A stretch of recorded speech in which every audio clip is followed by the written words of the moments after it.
They wanted her to disappear, to fade into nothing like every other widow society had devoured. Instead, Evelyn Crowe made a choice that would shake the foundations of England's elite. She accepted a devil's bargain from the most dangerous man in the room. What happens when a woman with nothing left to lose stands up to an empire built on cruelty?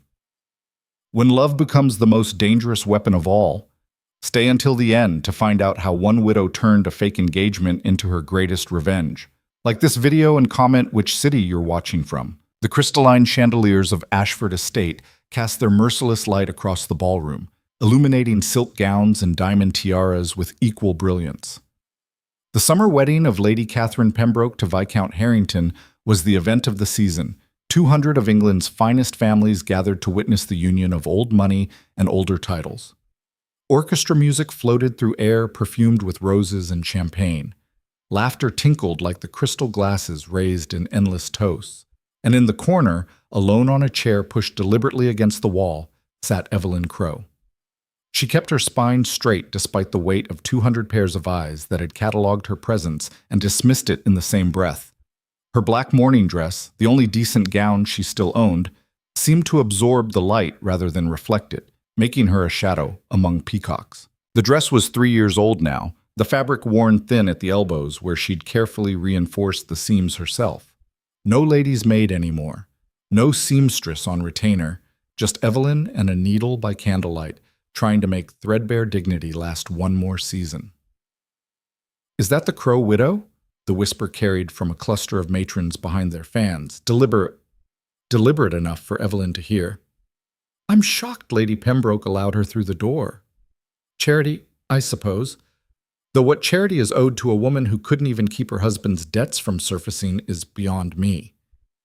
Evelyn's fingers tightened on the fan in her lap, a painted thing with broken ribs that no longer opened properly. She forced herself to breathe slowly, to keep her expression serene. This was survival. Had been for 3 years now since Thomas Crowe had died and left her with nothing but scandal and creditors. "I heard her brother-in-law is here tonight," another voice chimed in, dripping with false sympathy. "How terribly awkward. Though I suppose Victor Crowe has every right to pursue what's rightfully his family's." The mention of Victor's name sent ice down Evelyn's spine.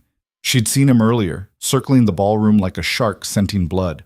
Her late husband's brother had been trying to claim Thomas's remaining properties for months now, arguing that a childless widow had no right to anything. Never mind that those properties were mortgaged to the hilt.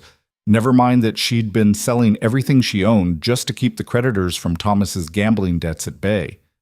Victor didn't want the properties.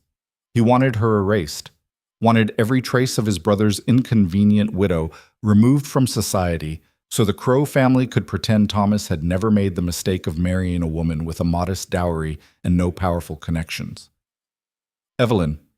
The voice came from her left, and she turned to find Sarah Winters, one of the few women who still acknowledged her existence, sliding into the adjacent chair.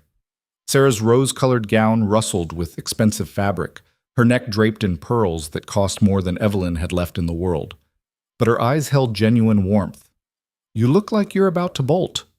"I'm considering it," Evelyn admitted quietly, "though I suspect that's what they want, to watch me run." "Then don't give them the satisfaction?" Sarah pressed a glass of champagne into her hand. "Drink, smile, pretend you're having the time of your life." "I'm not sure I remember how to pretend that convincingly." Sarah's expression softened. "How bad is it really?"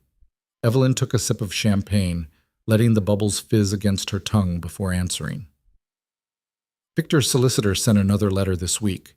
If I don't vacate Thomas's townhouse by month's end, they'll force eviction. They're claiming I have no legal right to remain there." "Can they do that? With enough money and the right judge?" "Apparently, yes." Evelyn's laugh came out bitter. "I've already sold the silver, the paintings, most of the furniture. I have perhaps £300 left to my name. That might keep me housed for 6 months if I'm very careful. After that..." She trailed off, unwilling to voice the future that terrified her. The workhouse, the streets, the kind of desperation that forced women into choices they could never come back from. "There must be something." "There isn't." Evelyn cut her off gently. "I've looked. I've begged. No one wants a widow with debts and scandal attached. I'm unmarriageable, unemployable, and increasingly invisible. In another year, I'll simply cease to exist in any meaningful way. Sarah squeezed her hand. That's not true. You're still... Ladies! The male voice interrupted them, smooth as poisoned honey. How lovely to see you both looking so well. Victor Crow stood before them, immaculate in evening dress. His dark hair slicked back to reveal features that resembled his late brother's, but with a cruel cast Thomas had never possessed. He was handsome in the way a blade was handsome, all sharp edges and cold purpose. Evelyn rose automatically, every muscle tensing. Victor. Sister. He smiled, and it didn't reach his eyes. I've been hoping to speak with you this evening. There are matters we need to discuss. I received your solicitor's letter. I believe it said everything that needed saying. Did it? He stepped closer, dropping his voice so only she and Sarah could hear. I don't think you understand the precariousness of your position, Evelyn. You're living in my family's property on my family's goodwill. That goodwill has run out. Thomas left that house to me in his will. Thomas left you debts. Victor's smile sharpened. Debts that you've been scrambling to pay with money you don't have. How long did you think you could keep up that charade? Did you really believe no one would notice the Crow widow selling off her belongings piece by piece like a common pawnbroker? Heat flooded Evelyn's cheeks. I've done nothing to be ashamed of. I'm honoring my late husband's obligations. You're embarrassing my family. His voice dropped to a hiss. Every day you remain visible in society is another day the Crow name is associated with poverty and scandal. So here's what's going to happen. You're going to sign over any remaining claim to Thomas's properties. You're going to leave London quietly, and in return, I'll give you enough money to disappear with some dignity intact. £500. More than generous for a woman in your position. That's extortion. That's reality. Victor straightened, his expression returning to pleasant neutrality for anyone watching. You have until the end of the week. After that, I'll make things very unpleasant. My solicitors are quite creative when they need to be. I'm sure we can find ways to implicate you in Thomas's debts. Criminal implications, perhaps. Fraud is such an ugly word, isn't it? The threat landed like a blow. Evelyn's vision swam for a moment, champagne and shock combining into dizziness. You wouldn't. Wouldn't I? He leaned in, his breath hot against her ear. You're nothing, Evelyn. No family, no money, no protection. Who's going to defend a widow everyone already whispers about? Sign the papers, take the money, vanish. It's more kindness than you deserve. He stepped back, executed a mocking bow, and melted back into the crowd. Evelyn stood frozen, the champagne glass trembling in her hand. The ballroom spun around her, all those faces, all that wealth, all that casual cruelty dressed up as propriety. Sarah was saying something, but the words came from very far away. This was it. The end. Victor would destroy her, and society would watch with the same mild interest they'd show a fox hunt. She could sign his papers and disappear into obscurity, or she could fight and be crushed publicly, her name dragged through courts and scandal sheets until nothing remained. Need air, she heard herself say. I need... She was moving before she finished the sentence, pushing through the crowd with champagne still in hand, desperate for the gardens, for darkness, for anywhere that wasn't this glittering prison of judgment and whispered cruelty. The terrace doors stood open to the night, and she stumbled through them into blessed coolness. The formal gardens of Ashford Estate stretched before her, manicured hedges and marble fountains, rose bushes heavy with blooms. String lights had been hung between the trees, creating a constellation of false stars. Evelyn walked until she found a bench hidden behind a hedgerow, far enough from the ballroom that the music became a distant murmur. She set down the champagne glass and pressed her hands to her face, trying to force back the tears that threatened. She wouldn't cry, wouldn't give them that satisfaction. Rough evening? The voice came from the shadows, and Evelyn's head snapped up. A man stood near the hedge, smoke curling from the cigarette between his fingers. Tall, dark-haired, features sharp enough to cut in the dim light. I'm sorry, Evelyn said quickly, rising. I didn't realize anyone else was out here. I'll leave. Stay. He took a drag of the cigarette, the ember flaring red in the darkness. You look like you needed the escape more than I do. There was something familiar about him, but Evelyn couldn't place it. He wore evening dress like all the other men, but his was somehow different, tailored with a precision that spoke of wealth beyond mere comfort, the kind of wealth that didn't need to announce itself. "I'm fine," she lied. "Just needed air." "You're a terrible liar." He crushed out the cigarette against the heel of his shoe. "Though I suppose lying well is a survival skill in that room." "You don't enjoy society events?" "I enjoy watching predators circle prey." He moved closer, and the string lights caught his face properly for the first time. Strong jaw, eyes so dark they appeared black, a mouth set in a line that suggested he rarely smiled. "The question is whether the prey knows it's being hunted." Evelyn's breath caught. She knew that face. Everyone knew that face, though few had the privilege, or curse, of seeing it up close. Duke Alaric Vane, the Blackstone Duke, one of the wealthiest, most powerful men in England, and quite possibly the most feared. Rumors swirled around him like smoke, that he destroyed business rivals with ruthless efficiency, that he kept politicians in his pocket, that women who caught his attention either rose to dizzying heights or fell into spectacular ruin, depending on his whim. He was also notoriously unmarried, which had made him the target of every ambitious mother and daughter in the aristocracy for the past decade. The betting books at White's had running wagers on who would finally trap him into matrimony, and he was standing in a darkened garden talking to her. "Your Grace?" Evelyn dropped into a curtsy, mind racing. Why was he here? Had he overheard her conversation with Victor? Was he simply toying with her for his own amusement? "You know me."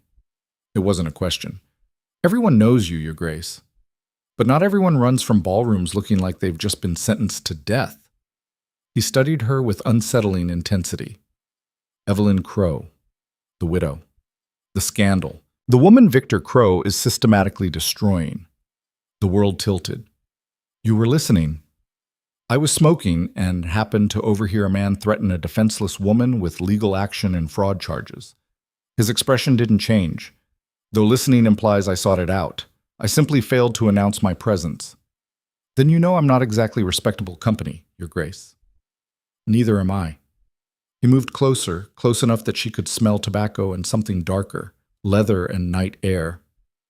"They call me the Blackstone Duke for a reason. I built my fortune on the backs of broken competitors. I don't play by society's rules, and I certainly don't pretend to be anything other than what I am." "And what are you?" "Useful." The word hung between them like a challenge. "Tell me, Mrs. Crow, how desperate are you?" The question should have offended her, should have sent her running back to the ballroom with whatever dignity she had left. Instead, Evelyn found herself rooted to the spot, Victor's threat still echoing in her mind. "Why?" she asked carefully. "Because I have a problem that requires a particular kind of solution. And you have problems that require money and protection from a man powerful enough to make Victor Crow crawl." He watched her face. "I'm proposing a transaction." "What kind of transaction?" "The kind where you pretend to be my fiancé for a season, and in return, I ensure no one, not Victor, not his solicitors, not society itself, can touch you." Evelyn's laugh came out strangled. "You're joking." "I never joke about business." He pulled out another cigarette but didn't light it, just held it between his fingers. 7 women are currently being pushed at me by their families. 7 different attempts to trap me into marriage through various schemes and social manipulations. It's tedious. I want it to stop. So get engaged to one of them. And be trapped for life? I think not. He finally lit the cigarette, the match flaring bright between them. But a fake engagement to a woman everyone believes is beneath me? A widow with scandal attached? That sends a very clear message about what I think of society's matchmaking attempts. It would destroy what little reputation I have left. You'll be under my protection. Anyone who whispers about you will answer to me. His smile was cold. And believe me, Mrs. Crow, no one wants to answer to me. Evelyn's mind spun. This was insane. Impossible. And yet, what do you get out of this besides scaring off matchmaking mothers? Freedom. Time. Control over my own life instead of having it dictated by social obligations and marriage-minded families. He took a long drag. And the satisfaction of watching society lose its collective mind when I announce I'm engaged to you. You're asking me to paint a target on my back. I'm offering you a shield no one can penetrate." He stepped closer, and Evelyn had to tilt her head back to maintain eye contact. "Victor Crow threatened you with fraud charges and eviction. Under my protection, he wouldn't dare. The solicitors currently hounding you would disappear overnight. The debts you're struggling to pay would become irrelevant. And when our fake engagement ends, which it will, after a suitable period, you'll walk away with enough money to live comfortably for the rest of your life. No more scrambling, no more fear, just freedom." "Why me?" The question escaped before she could stop it. "Why not choose someone with actual social standing? Someone whose fake engagement would be more believable?" "Because you're desperate enough to say yes." His bluntness was shocking in its honesty. "And because you have nothing to lose except a future that's already slipping away from you. Every other woman in that ballroom has family, connections, reputation to protect. You have none of those things, which makes you perfect for what I need." It should have hurt, hearing her worthlessness laid out so clinically.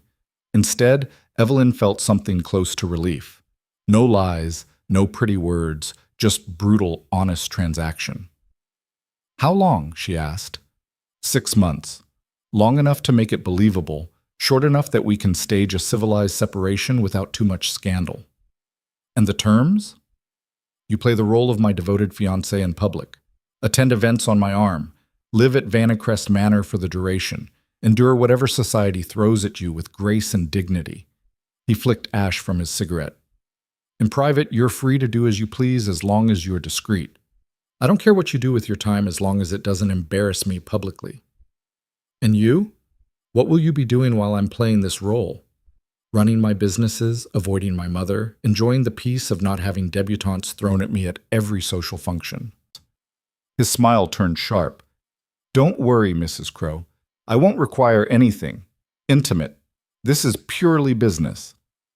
"And after 6 months?" "We announced that our differences proved insurmountable. You're free to leave with £50,000, a house and bath, and enough social rehabilitation that you can remarry if you choose, or simply live independently. The choice will be yours." £50,000. More money than Evelyn had ever dreamed of having. Enough to live like a queen for decades. Enough to never again feel the terror of creditors at the door or the humiliation of selling her belongings to pay debts that weren't hers. "People will say terrible things about me," she said slowly. "They'll say I trapped you, that I'm a social climber, a gold digger. They'll say those things no matter what you do." His voice was matter-of-fact. "At least this way you'll have the resources to not care. And your mother, your family, they'll never accept me." "My mother hasn't accepted anything I've done in 20 years. One more disappointment won't kill her." He crushed out the cigarette. "So what do you say, Mrs. Crow? Do we have an arrangement?" Evelyn looked back toward the ballroom, where warm light spilled from the windows and music drifted on the night air. Inside that room were all the people who'd watched her fall, who'd whispered about her, who'd turned their backs when she needed them most. Inside that room was Victor, plotting her destruction with the casual cruelty of a man who knew he held all the power.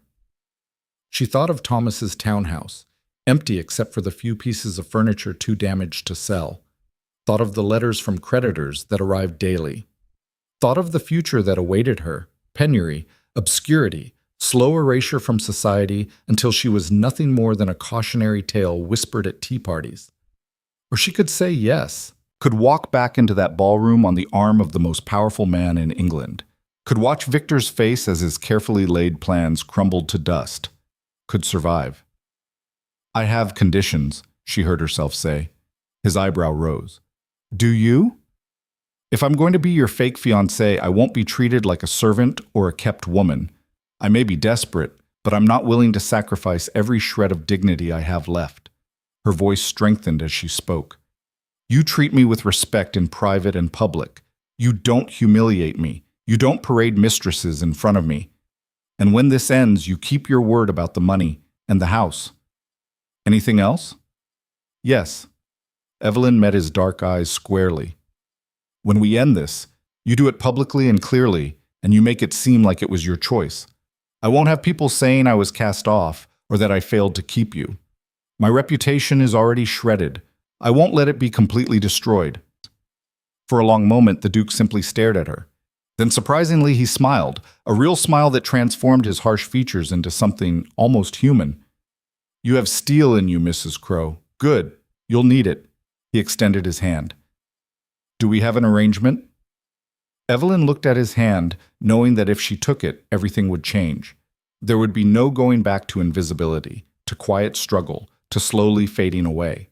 This was a door opening onto a completely different future, dangerous, uncertain, but alive with possibility. She thought of the woman she'd been 3 years ago, when Thomas first died. Terrified. Alone.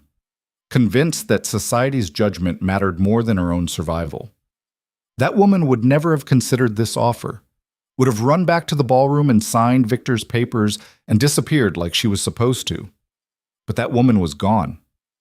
Had been dying slowly for 3 years under the weight of debt and whispers and casual cruelty. What remained was someone harder.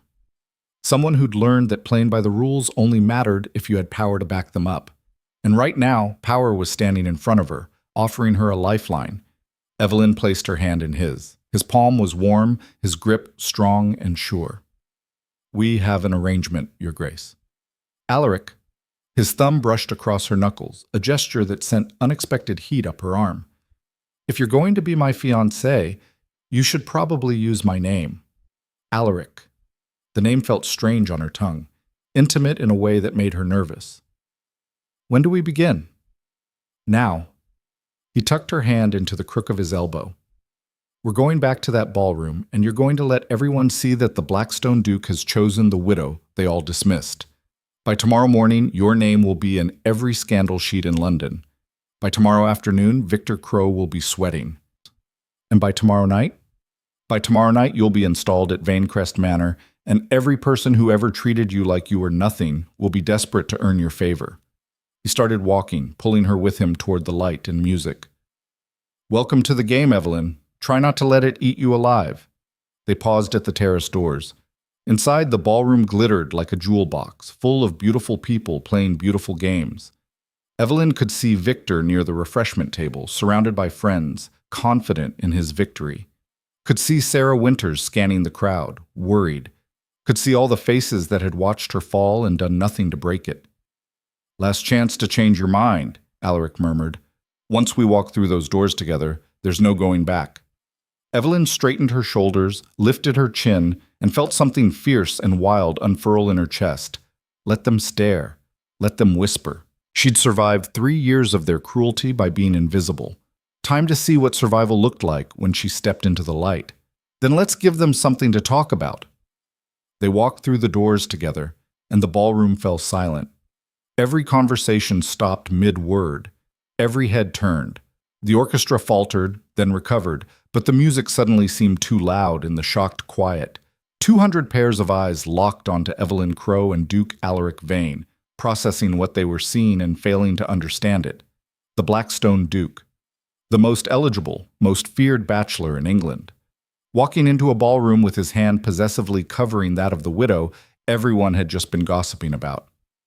"Oh my word," someone breathed. Alaric's expression remained perfectly neutral, but Evelyn felt the satisfaction radiating from him. This was what he wanted. The shock, the confusion, the complete disruption of expectations. "Shall we dance?" he asked, loud enough for nearby guests to hear. Evelyn nodded, not trusting her voice. Her heart hammered against her ribs as he led her to the center of the ballroom, right into the middle of the dance floor where everyone could see them clearly. The other dancing couples parted like water, creating space for them. The orchestra, sensing the dramatic moment, shifted into a waltz. Alaric's hand settled at her waist, his other hand clasping hers with practiced ease. He was an excellent dancer. She could tell immediately from the way he led, confident and controlled. Evelyn followed his lead, grateful for the lessons her mother had insisted on years ago, before money and options had run out. They swept across the floor, and Evelyn was intensely aware of every eye watching them, every whispered conversation starting up in their wake. "Smile," Alaric murmured. "You're supposed to be delighted to be in my arms. I'm terrified I'm going to trip and ruin your dramatic entrance." "You're doing fine." His lips curved slightly. "Though you might want to look at me instead of watching the crowd. Engaged couples generally find each other more interesting than the audience." Evelyn forced herself to meet his eyes.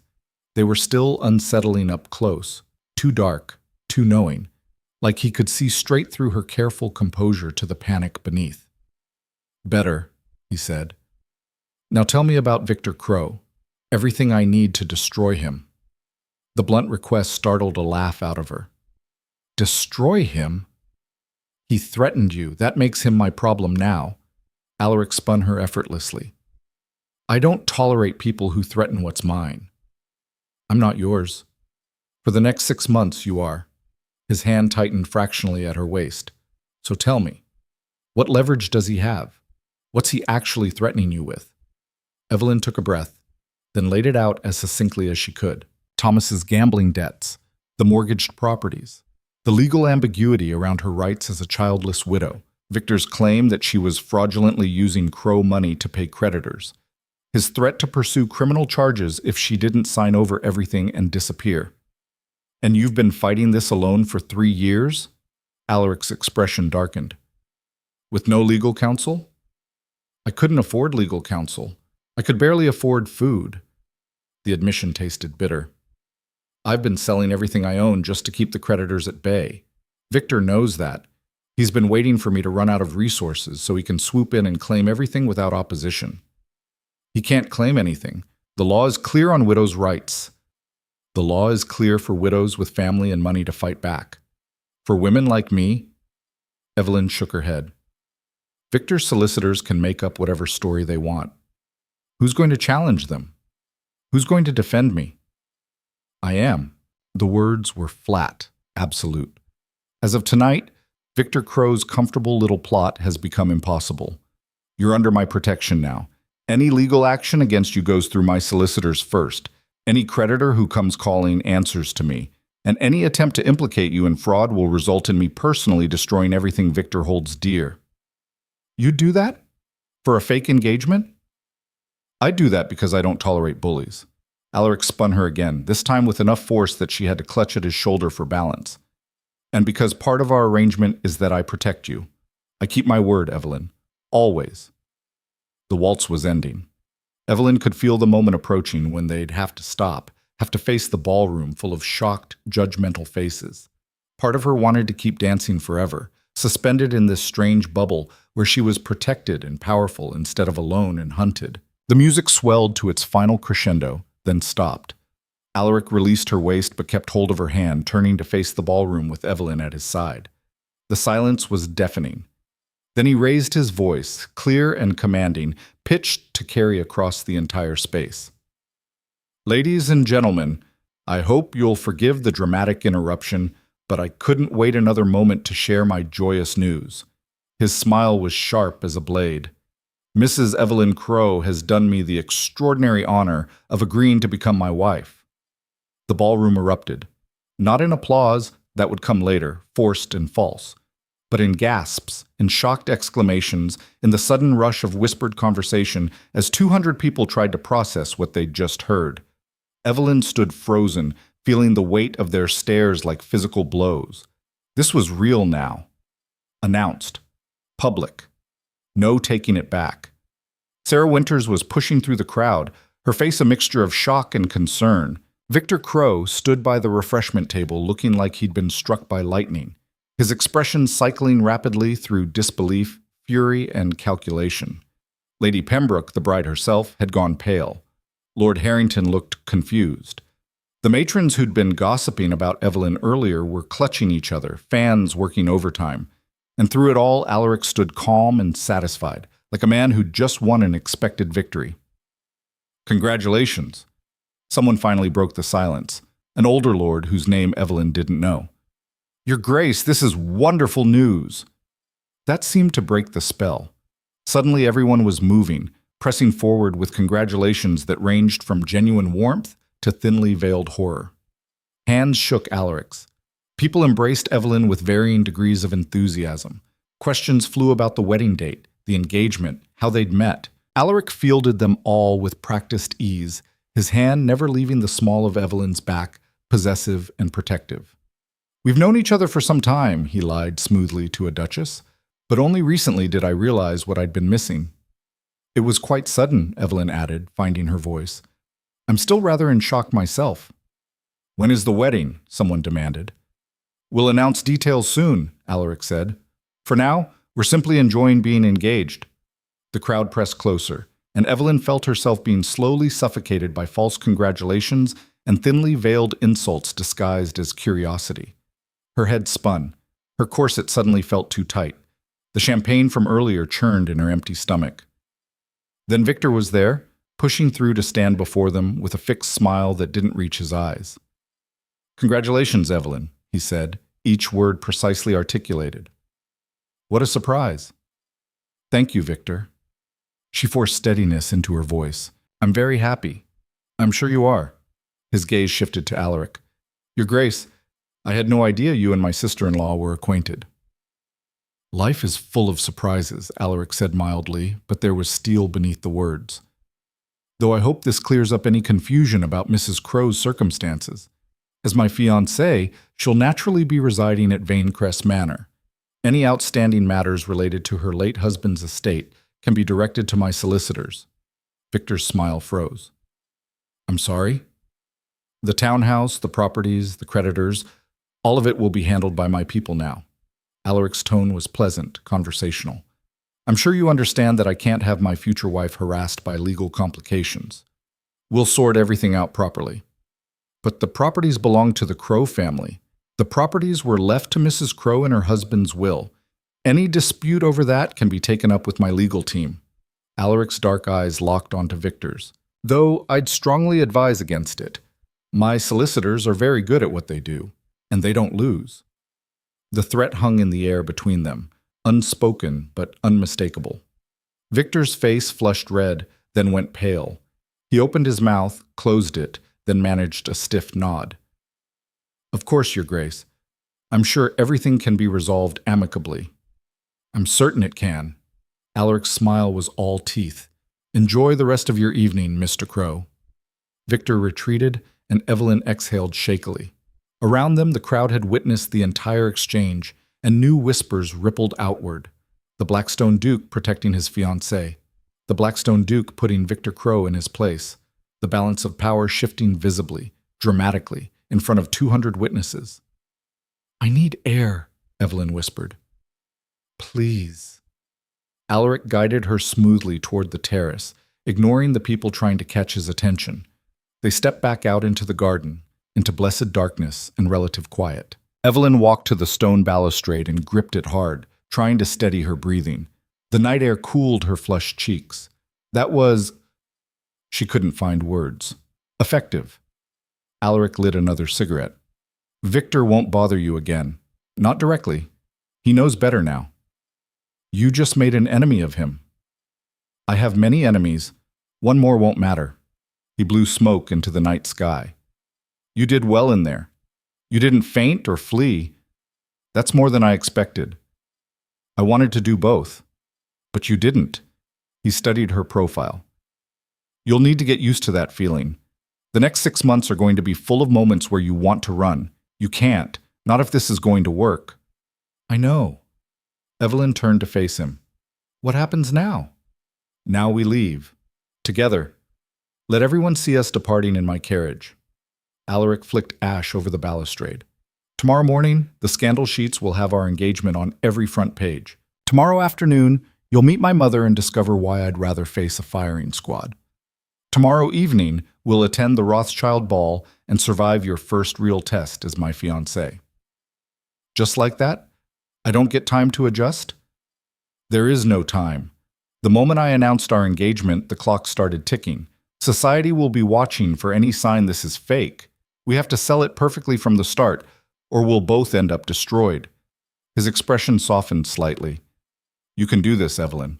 You're stronger than you think. How do you know? Because you survived 3 years of what Victor put you through. Because you're standing here instead of cowering in that ballroom. Because you said yes when any sensible person would have run. He crushed out the cigarette. Now come. Let's go scandalize the valet by leaving a wedding early. It's excellent form for an engaged couple too besotted to care about propriety. They walked back through the ballroom, not stopping, just passing through with Alaric's arm around Evelyn's waist, and their heads bent together like they were sharing secrets. She could feel eyes tracking them, feel the weight of judgment and fascination and disbelief. At the door, Sarah caught up to them. "Evelyn?" Her face was worried. "Is this real? Is this what you want?" Evelyn met her friend's eyes and chose her words carefully. "It's what I need." "That's not the same thing." "It is tonight." Sarah grabbed her hand, squeezed tight. "Be careful. People are going to come at you now. People who want to destroy you just to hurt him." "I know." Evelyn squeezed back. "But I've been destroyed before. I survived it. I'll survive this too." Outside, Alaric's carriage waited, a massive black thing with gold trim and the Vanecrest crest emblazoned on the door. A footman opened it, and Alaric handed Evelyn in before climbing in after her. The door closed. The carriage lurched forward, and Evelyn found herself alone in an enclosed space with the man she'd just agreed to pretend to marry. The interior was luxurious, velvet seats, brass fixtures, enough space for 4 people to sit comfortably. Alaric settled across from her, legs stretched out, expression unreadable in the dim light from the carriage lamps. "That went better than expected," he said. "Did it?" "Victor's publicly humiliated. Society is buzzing. You didn't faint. I'd call that a successful evening." He pulled out a silver flask and took a swallow before offering it to her. "Whiskey. You look like you need it." Evelyn took the flask and drank, the liquor burning down her throat and settling warm in her stomach. "I just upended my entire life." "You just saved your entire life." Alaric took the flask back. "There's a difference." "Is there?" Evelyn stared out the window as London rolled past. Dark streets and gas lamps, the city settling into night. What if this doesn't work? What if people see through us? Then we adapt. His voice was calm. "This isn't my first time playing a long game, Evelyn. I know how to read people, how to manage situations. You just have to trust me." "You were going to say manipulate." "Yes." He didn't deny it, because that's what this is. Manipulation. Strategy. Survival dressed up as romance. If you're going to work with me, you need to understand that I don't fight fair. I win, always, by whatever means necessary. And I'm just a means to an end? Right now, yes. His honesty was brutal. But that doesn't mean I won't protect you. It doesn't mean I won't keep my word. It just means you should never fool yourself into thinking this is real. The words settled between them, cold and final. "I won't," Evelyn said quietly. "I'm not that naive." "Good."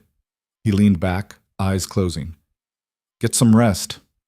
Tomorrow starts early, and you're going to need your strength for my mother." Evelyn settled into her corner of the carriage, the flask of whiskey warm in her hands. Outside, London passed by.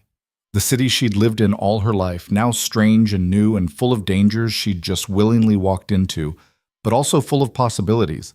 For the first time in 3 years, she wasn't alone, wasn't defenseless, wasn't slowly disappearing into poverty and obscurity. She'd made a deal with the devil. But maybe, just maybe, the devil was preferable to the wolves. The carriage rolled on through the night, carrying Evelyn Crow toward Vanecrest Manor and a future that terrified and exhilarated her in equal measure. She didn't know yet that 6 months would change her in ways she couldn't imagine. Didn't know that fate could become real when neither person was watching. Didn't know that power and protection could turn into something far more dangerous. But she would learn. In the halls of Vanecrest Manor, under the judgment of society's elite, through battles fought with silk gloves and poisoned words, she would learn. The game had begun, and Evelyn Crow was no longer playing to survive. She was playing to win. The gates of Vanecrest Manor swung open at midnight, revealing an estate that looked more like a fortress than a home. Stone walls rose 3 stories high, crowned with turrets that cut sharp silhouettes against the moonlit sky. Windows glowed with lamplight, watching like eyes as the carriage rolled up the long drive past manicured gardens and marble fountains that probably cost more than entire villages. Evelyn pressed her face to the carriage window, stomach nodding. This was where she'd be living. This monument to wealth and power that made even the grandest London townhouses look like cottages. "Intimidating, isn't it?" Alaric said from across the carriage. He'd been silent for most of the journey, eyes closed, but apparently he'd been watching her. My grandfather built it to make everyone who visited feel small. I'd say he succeeded. It's beautiful. The word felt inadequate. It's a weapon. He straightened as the carriage slowed. Every room, every decoration, every piece of furniture chosen specifically to remind visitors that they're in the presence of power. My mother loves it. I find it exhausting. The carriage stopped. A footman opened the door immediately. How many servants were waiting up at this hour? And Alaric descended first before turning to help Evelyn down. Her legs trembled slightly as her feet touched gravel. Exhaustion and shock were catching up to her, making the massive oak doors ahead seem to waver. Those doors opened, spilling warm light across the entrance courtyard. A woman stood framed in the doorway, tall, rail-thin, with silver hair swept into an elaborate style that probably took hours.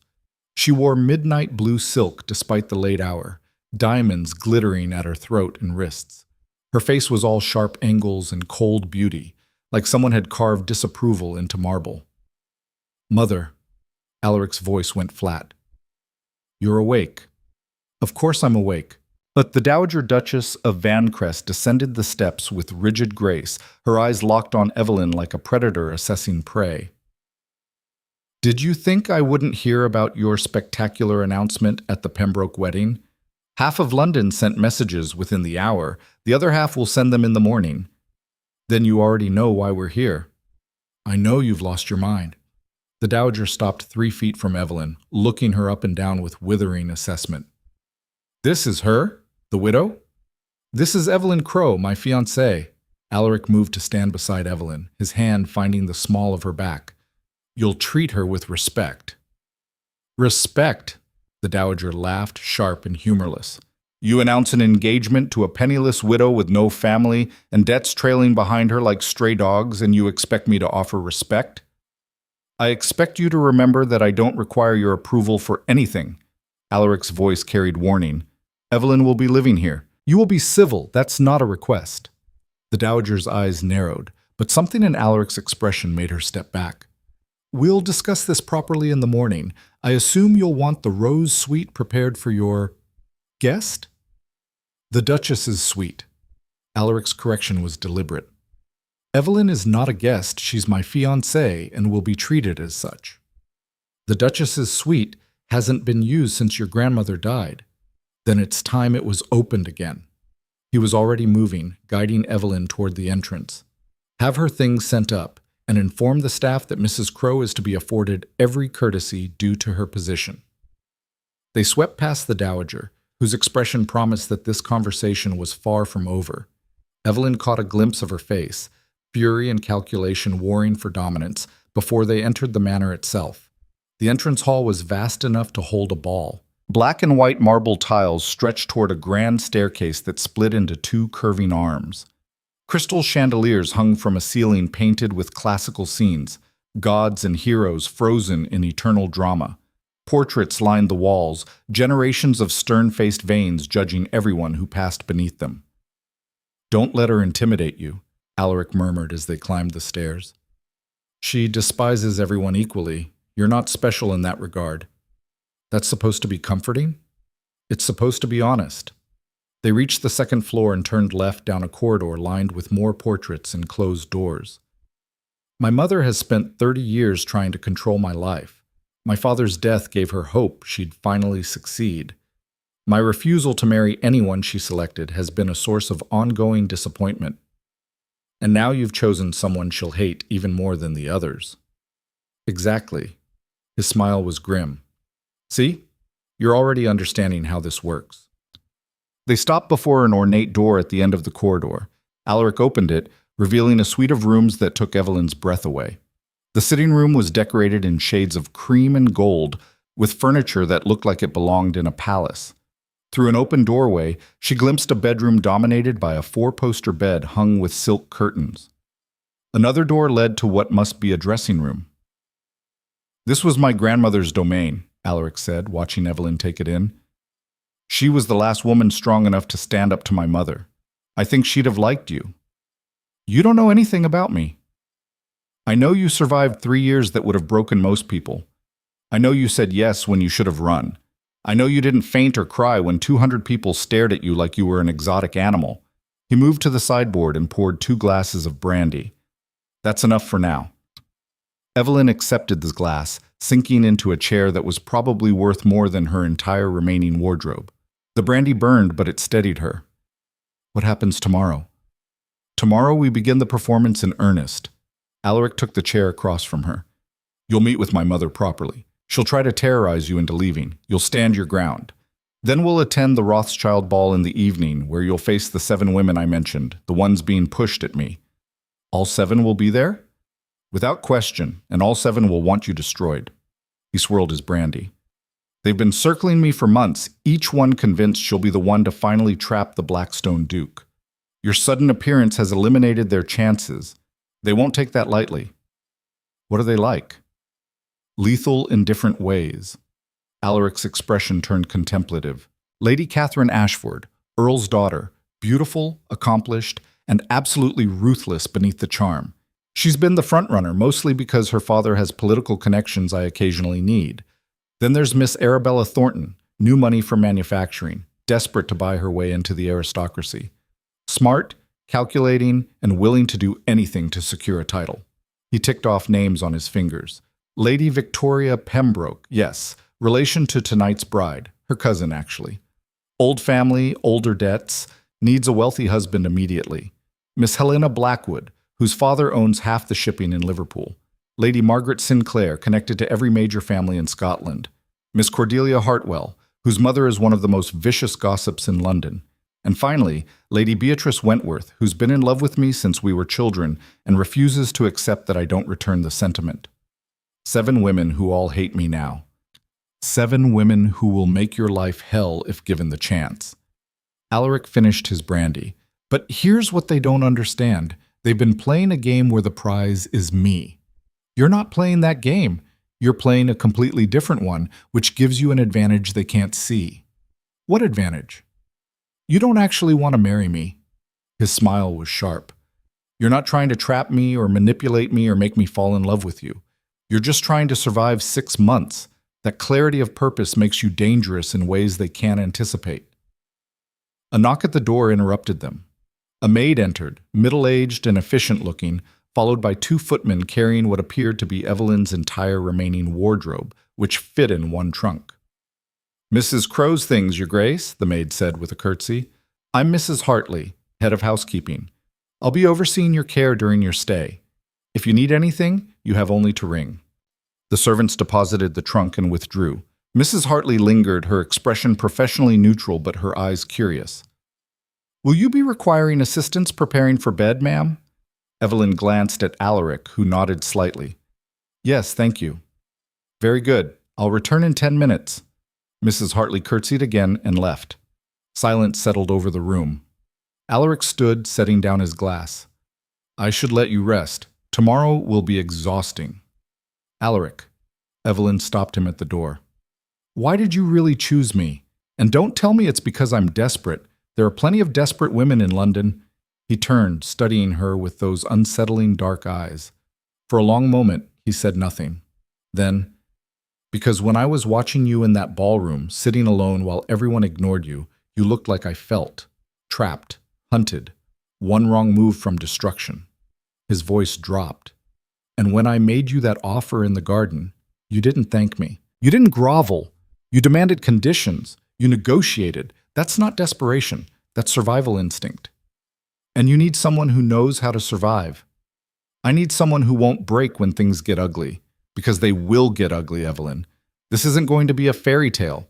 This is war dressed up in silk and diamonds, and you're about to become the primary target. He opened the door. Sleep well. You'll need it. He left, and Evelyn was alone in rooms grander than anywhere she'd ever lived, in a house that felt like a beautiful prison, about to face battles she barely understood. But she was alive. And for the first time in 3 years, she had weapons to fight back with. That would have to be enough. Morning came too early, announced by Mrs. Hartley's gentle knock and the arrival of breakfast on a tray that probably cost more than Evelyn's monthly food budget used to be. She ate mechanically, fresh bread, butter that melted on the tongue, jam that tasted like summer, tea that was perfectly brewed, while her mind spun with anxiety. Mrs. Hartley had laid out a dress from the trunk, one of Evelyn's few remaining decent gowns. Looking at it now, in this room full of luxury, it seemed impossibly shabby. The fabric was good quality, but outdated. The color, a pale gray that had seemed appropriate for a widow, now looked washed out and depressing. "I can make alterations if needed, ma'am," Mrs. Hartley said tactfully, clearly seeing Evelyn's dismay. "Though I believe His Grace mentioned sending for a modiste this afternoon." "A modiste?" "For your trousseau, ma'am. You'll need new gowns for the season. His Grace was quite specific that you're to have whatever you require." Mrs. Hartley's expression softened slightly. "If I may say so, it's good to see the Duchess's suite occupied again. It's been too long since there was warmth in this house." The comment surprised Evelyn. "You think I'll bring warmth?" "I think you'll bring change, and change is what Vanecrest needs." Mrs. Hartley helped her into the gray dress, fingers quick and practiced with the buttons. "Now, the Dowager Duchess has requested you join her for tea in the morning room at 10 o'clock. His Grace will be in his study if you need him before then." Tea with the Dowager. The first real test. Evelyn's stomach knotted as Mrs. Hartley finished with her hair, a simple style that at least made her look presentable. She had 2 hours before the appointment, 2 hours to prepare for battle. On impulse, she left the Duchess's suite and went looking for Alaric's study. A helpful footman directed her down to the first floor, through corridors lined with more portraits and expensive art, until she reached a heavy oak door. She knocked. "Enter!" Alaric sat behind a massive desk covered with papers and ledgers, reading glasses perched on his nose in a way that made him look unexpectedly human. He glanced up as she entered, surprise flickering across his features. "You're awake early." "I couldn't sleep." Evelyn closed the door behind her. "Your mother wants to see me at 10. I assume she plans to eviscerate me." "Almost certainly." He removed the glasses, setting them aside. "Are you having second thoughts?" "About which part? The fake engagement, living in a palace, or facing 7 angry women who want me dead?" "Any of it." Evelyn moved to the window, looking out over the gardens. In daylight, Vanecrest was even more impressive. Acres of manicured grounds, a lake in the distance, what looked like a stable complex. Wealth beyond her ability to comprehend, all controlled by the man sitting behind her. "I'm terrified," she admitted, "but I'm not leaving. I made a deal. I'll keep it." "Even if my mother makes your life hell?" "Your mother has nothing on the past 3 years." Evelyn turned to face him. "But I need to understand the rules. What can I say to her? What's off limits?" Alaric leaned back in his chair, studying her. "My mother responds to one thing, strength. Show weakness, and she'll destroy you. Show strength, and she'll respect you, even if she hates you. Don't apologize for existing. Don't defend our engagement. State facts and hold your ground." "And if she threatens to expose us as fake?" "She won't. That would humiliate her as much as me. The Dowager Duchess doesn't tolerate public scandal." His smile was cold. "Private warfare is another matter. She'll try to make you miserable enough to leave voluntarily. Don't give her the satisfaction." "What about the staff? Can I trust them?" "Mrs. Hartley, yes. She's been here 30 years and has no love for my mother. The footmen and maids will follow her lead. But there are a few, my mother's personal attendants, the head butler, who report everything to her. Watch what you say around them." Evelyn absorbed this, adding it to the growing list of dangers she needed to navigate. "And tonight? The ball? Stay close to me. Let the 7 circle in posture, but don't engage unless absolutely necessary. You're not trying to befriend them or compete with them. You're simply there as my fiancé, above their games." He stood, moving around the desk. "The most important thing is that we look united, believable. If they sense any crack between us, they'll exploit it. So we need to act in love. Obsessed with each other, more like. New engagements are all passion and inability to stay apart. That's what people will expect to see." He stopped in front of her, close enough that she had to tilt her head back to maintain eye contact. "Which means you need to be comfortable with me touching you, holding your hand, having my arm around your waist, looking at you like I'm besotted." Heat crept up Evelyn's neck. "That seems intimate." "It's theater." But his voice had dropped lower, and something in his eyes made her pulse quicken. "We're actors playing roles. The better we perform, the more believable we are. And in private?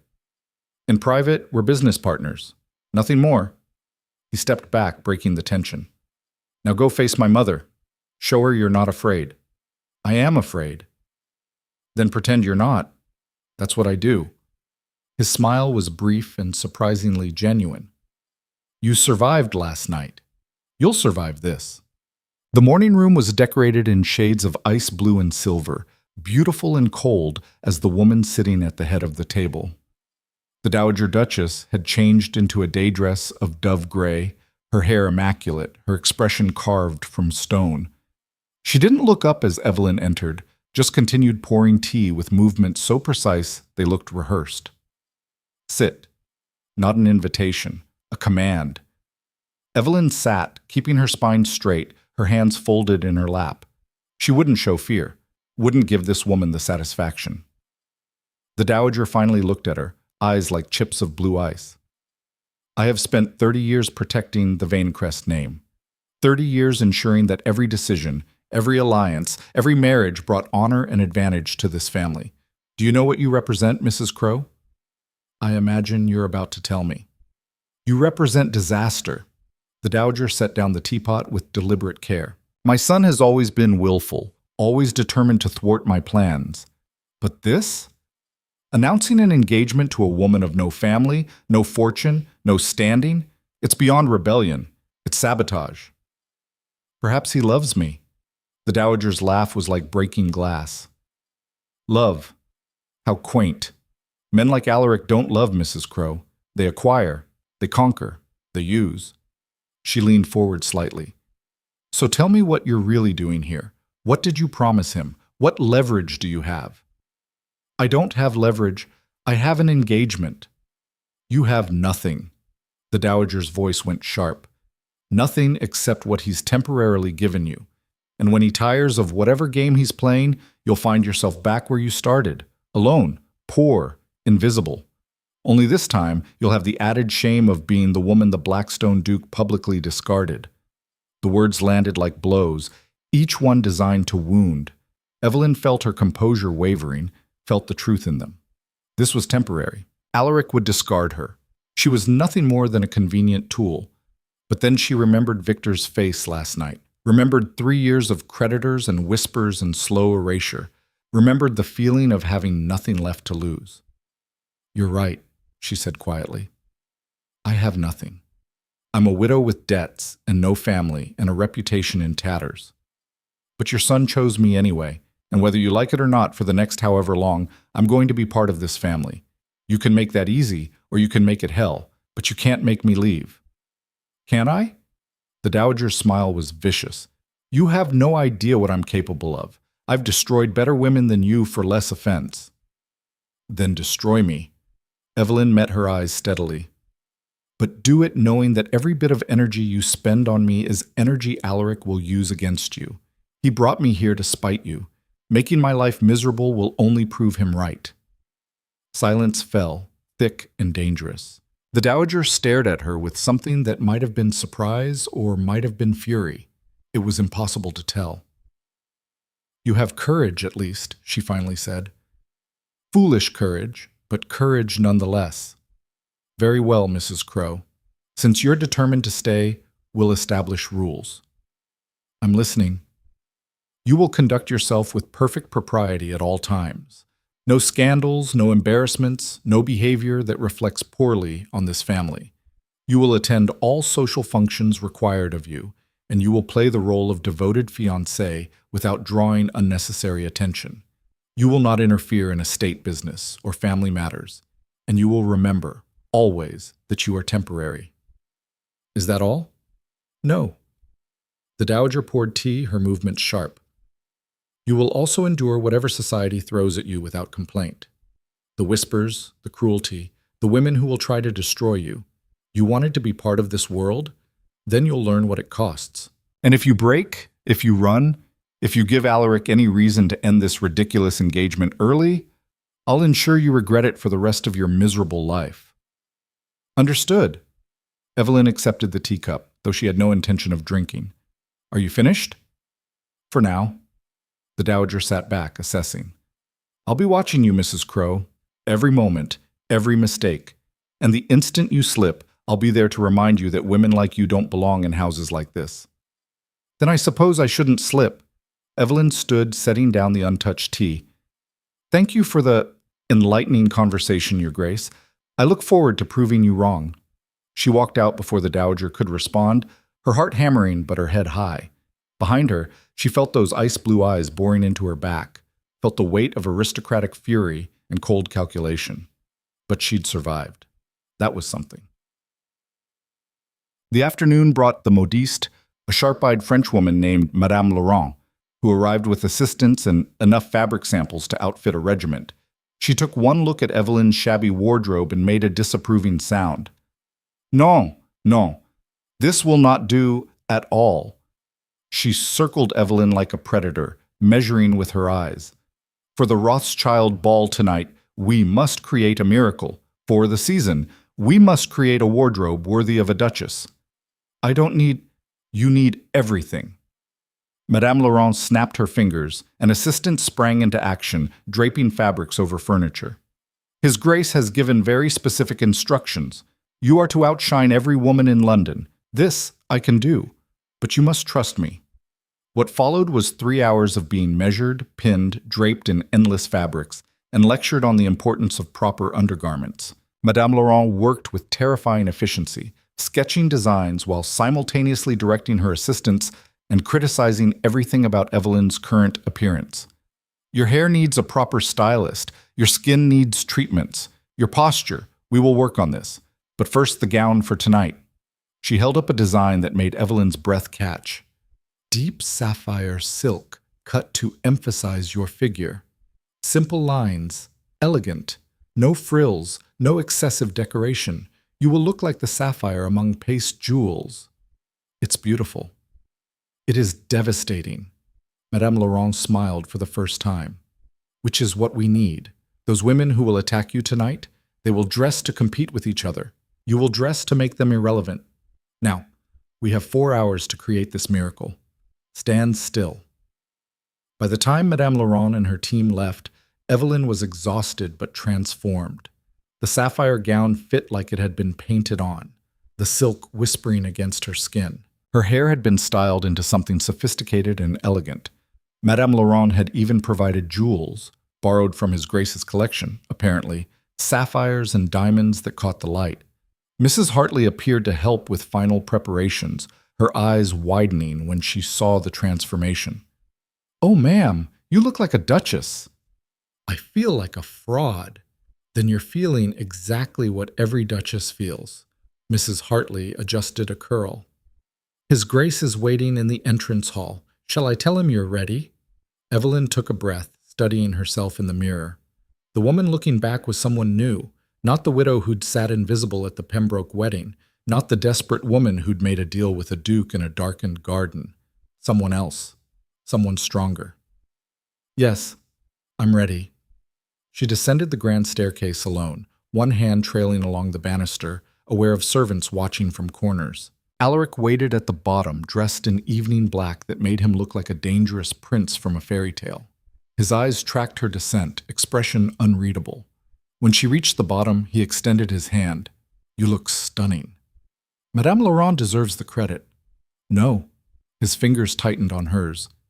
"She dressed you well, but the woman wearing the dress is what makes it stunning. Are you ready for this?" "No, but I'm going anyway." His smile was brief and approving. "Then let's go make them all hate you even more." The Rothschild ball was being held at their London residence, a mansion that rivaled Vanecrest in grandeur. Carriages lined the street, disgorging couples in their finest. Evelyn could hear music and laughter as they approached, could see lights blazing from every window. "Remember," Alaric murmured as they waited in the entrance queue, "you're not here to compete. You're here as my choice. That's all that matters." They entered together, announced by a butler whose voice carried across the ballroom. His Grace, the Duke of Vanecrest, and Mrs. Evelyn Crow. Conversation didn't stop this time. Instead, it intensified, a wave of whispers washing across the crowded room as every head turned to stare. Evelyn felt the weight of hundreds of eyes, felt judgment and curiosity and hostility all focused on her. But she kept her chin up, her hand steady on Alaric's arm as they descended into the ballroom. "They're circling," Alaric said quietly, nodding toward a cluster of young women near the refreshment table. "The 7. They're watching you." Evelyn spotted them, beautiful, wealthy, dressed in gowns that probably cost fortunes. Lady Catherine Ashford stood at the center, blonde and lovely, her expression pleasant but her eyes cold as she assessed Evelyn. Beside her, Miss Arabella Thornton watched with calculating interest. The others formed a loose group, a coalition of mutual interest. "They look ready to kill me." "They are."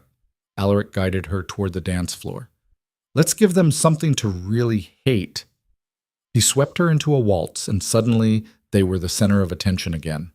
Evelyn focused on following his lead, on not tripping, on looking like a woman in love rather than a woman terrified. "Smile," Alaric murmured. "You're supposed to be happy." "I'm concentrating on not falling." "You're doing fine."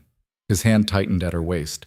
"In about 30 seconds, Lady Catherine is going to intercept us. Let me handle it." True to his prediction, the music ended and Catherine materialized beside them, all gracious smiles and poisoned courtesy. "Your Grace, how wonderful to see you." She curtsied perfectly, then turned to Evelyn with a smile that didn't reach her eyes. "And you must be the famous Mrs. Crowe. We're all so curious about you." "Are you?" Evelyn kept her voice neutral. "Of course, it's such a surprising match. The Duke is so particular about his company." Catherine's emphasis on particular made it clear what she thought of Evelyn's place in that company. "We've all been wondering how you met." "At a wedding," Alaric said smoothly, "though I don't believe that's any of your concern, Lady Catherine." "Oh, but we're all friends here. We just want to get to know your charming fiancé better." Catherine gestured, and the other 6 women drifted over like sharks scenting blood. "Ladies, come meet Mrs. Crowe." They surrounded her in a loose circle, 7 beautiful, wealthy predators with perfect manners and vicious intent. Evelyn felt Alaric tense beside her but forced herself to remain calm. "Mrs. Crowe," Arabella Thornton said, her accent slightly less refined than the others, new money showing through. "Such an unusual engagement. No courtship period? No announcement in the papers first?" "When you know, Evelyn replied. "How romantic." But Lady Victoria Pembroke's tone suggested anything but. "Though I can't help but wonder if perhaps the engagement is a bit rushed, given your circumstances." The implication was clear. They thought she'd trapped him, forced his hand somehow. "My circumstances are my own business," Evelyn said carefully. Of course. Miss Helena Blackwood smiled sweetly. "We're just concerned for his grace. He's so important to all of us. We'd hate to see him taken advantage of." "I'm not taking advantage of anyone." "Aren't you?" Lady Margaret Sinclair's Scottish burr carried an edge. "A penniless widow suddenly engaged to one of the wealthiest men in England? It does look rather convenient." "Ladies," Alaric's voice cut through the sweet venom, "I believe you're forgetting yourselves. Evelyn is my choice. That should be enough for anyone who values my friendship." "Of course, Your Grace." Catherine's smile never wavered. "We're just being protective. After all, we've known you for years. This stranger appears and suddenly she's wearing your ring. It's natural to have questions." "The ring was my grandmother's," Alaric said coldly, "and Evelyn is wearing it because I gave it to her. Anyone who has a problem with that can direct their concerns to me." The circle of women stepped back slightly, their smiles fixed but their eyes furious. Evelyn could practically see them recalculating, adjusting their strategies. "We should dance," like Alaric said, already turning Evelyn away. "Excuse us." They escaped back to the dance floor, but Evelyn could feel 7 pairs of eyes tracking them like rifles. "That was worse than I expected," she admitted. "That was them being subtle." Alaric spun her through the waltz. "Wait until they really come after you." "How much worse can it get?" The answer came 2 dances later. Evelyn had excused herself to the ladies' retiring room, needing a moment away from the crushing pressure of judgment and whispers. She'd barely reached the corridor when someone grabbed her arm and yanked her into a side room. 4 of them had followed her: Catherine, Arabella, Victoria, and Helena. They stood between her and the door, their beautiful faces hard with fury. Let's have an honest conversation, Catherine said, dropping all pretense of courtesy. Woman to woman. I don't think we have anything to discuss. Oh, but we do. Arabella moved closer, her perfume cloying. See, we've all invested time and effort into securing His Grace's attention. Years in some cases. And then you appear, a nobody with nothing, and ruin everything. I didn't ruin anything. He chose me. He's using you. Victoria's laugh was cruel. Whatever game he's playing, you're just a pawn. Did you really think a man like that would want a woman like you? What he wants isn't your concern. Everything about the Duke is our concern. Helena stepped forward, backing Evelyn against a writing desk. We've built relationships with him, invested in his circle, positioned ourselves for years. You're not going to waltz in and steal what we've worked for. I'm not stealing anything, and I'm not discussing my engagement with you. Evelyn tried to move toward the door, but they closed ranks. You'll discuss it when we say you'll discuss it. Catherine's voice dropped to a hiss. We know all about you, Evelyn Crow. The debts, the scandal, the dead husband who gambled away everything. You're desperate and grasping, and you think marrying the Duke will solve all your problems. Think whatever you want. We don't have to think. We know.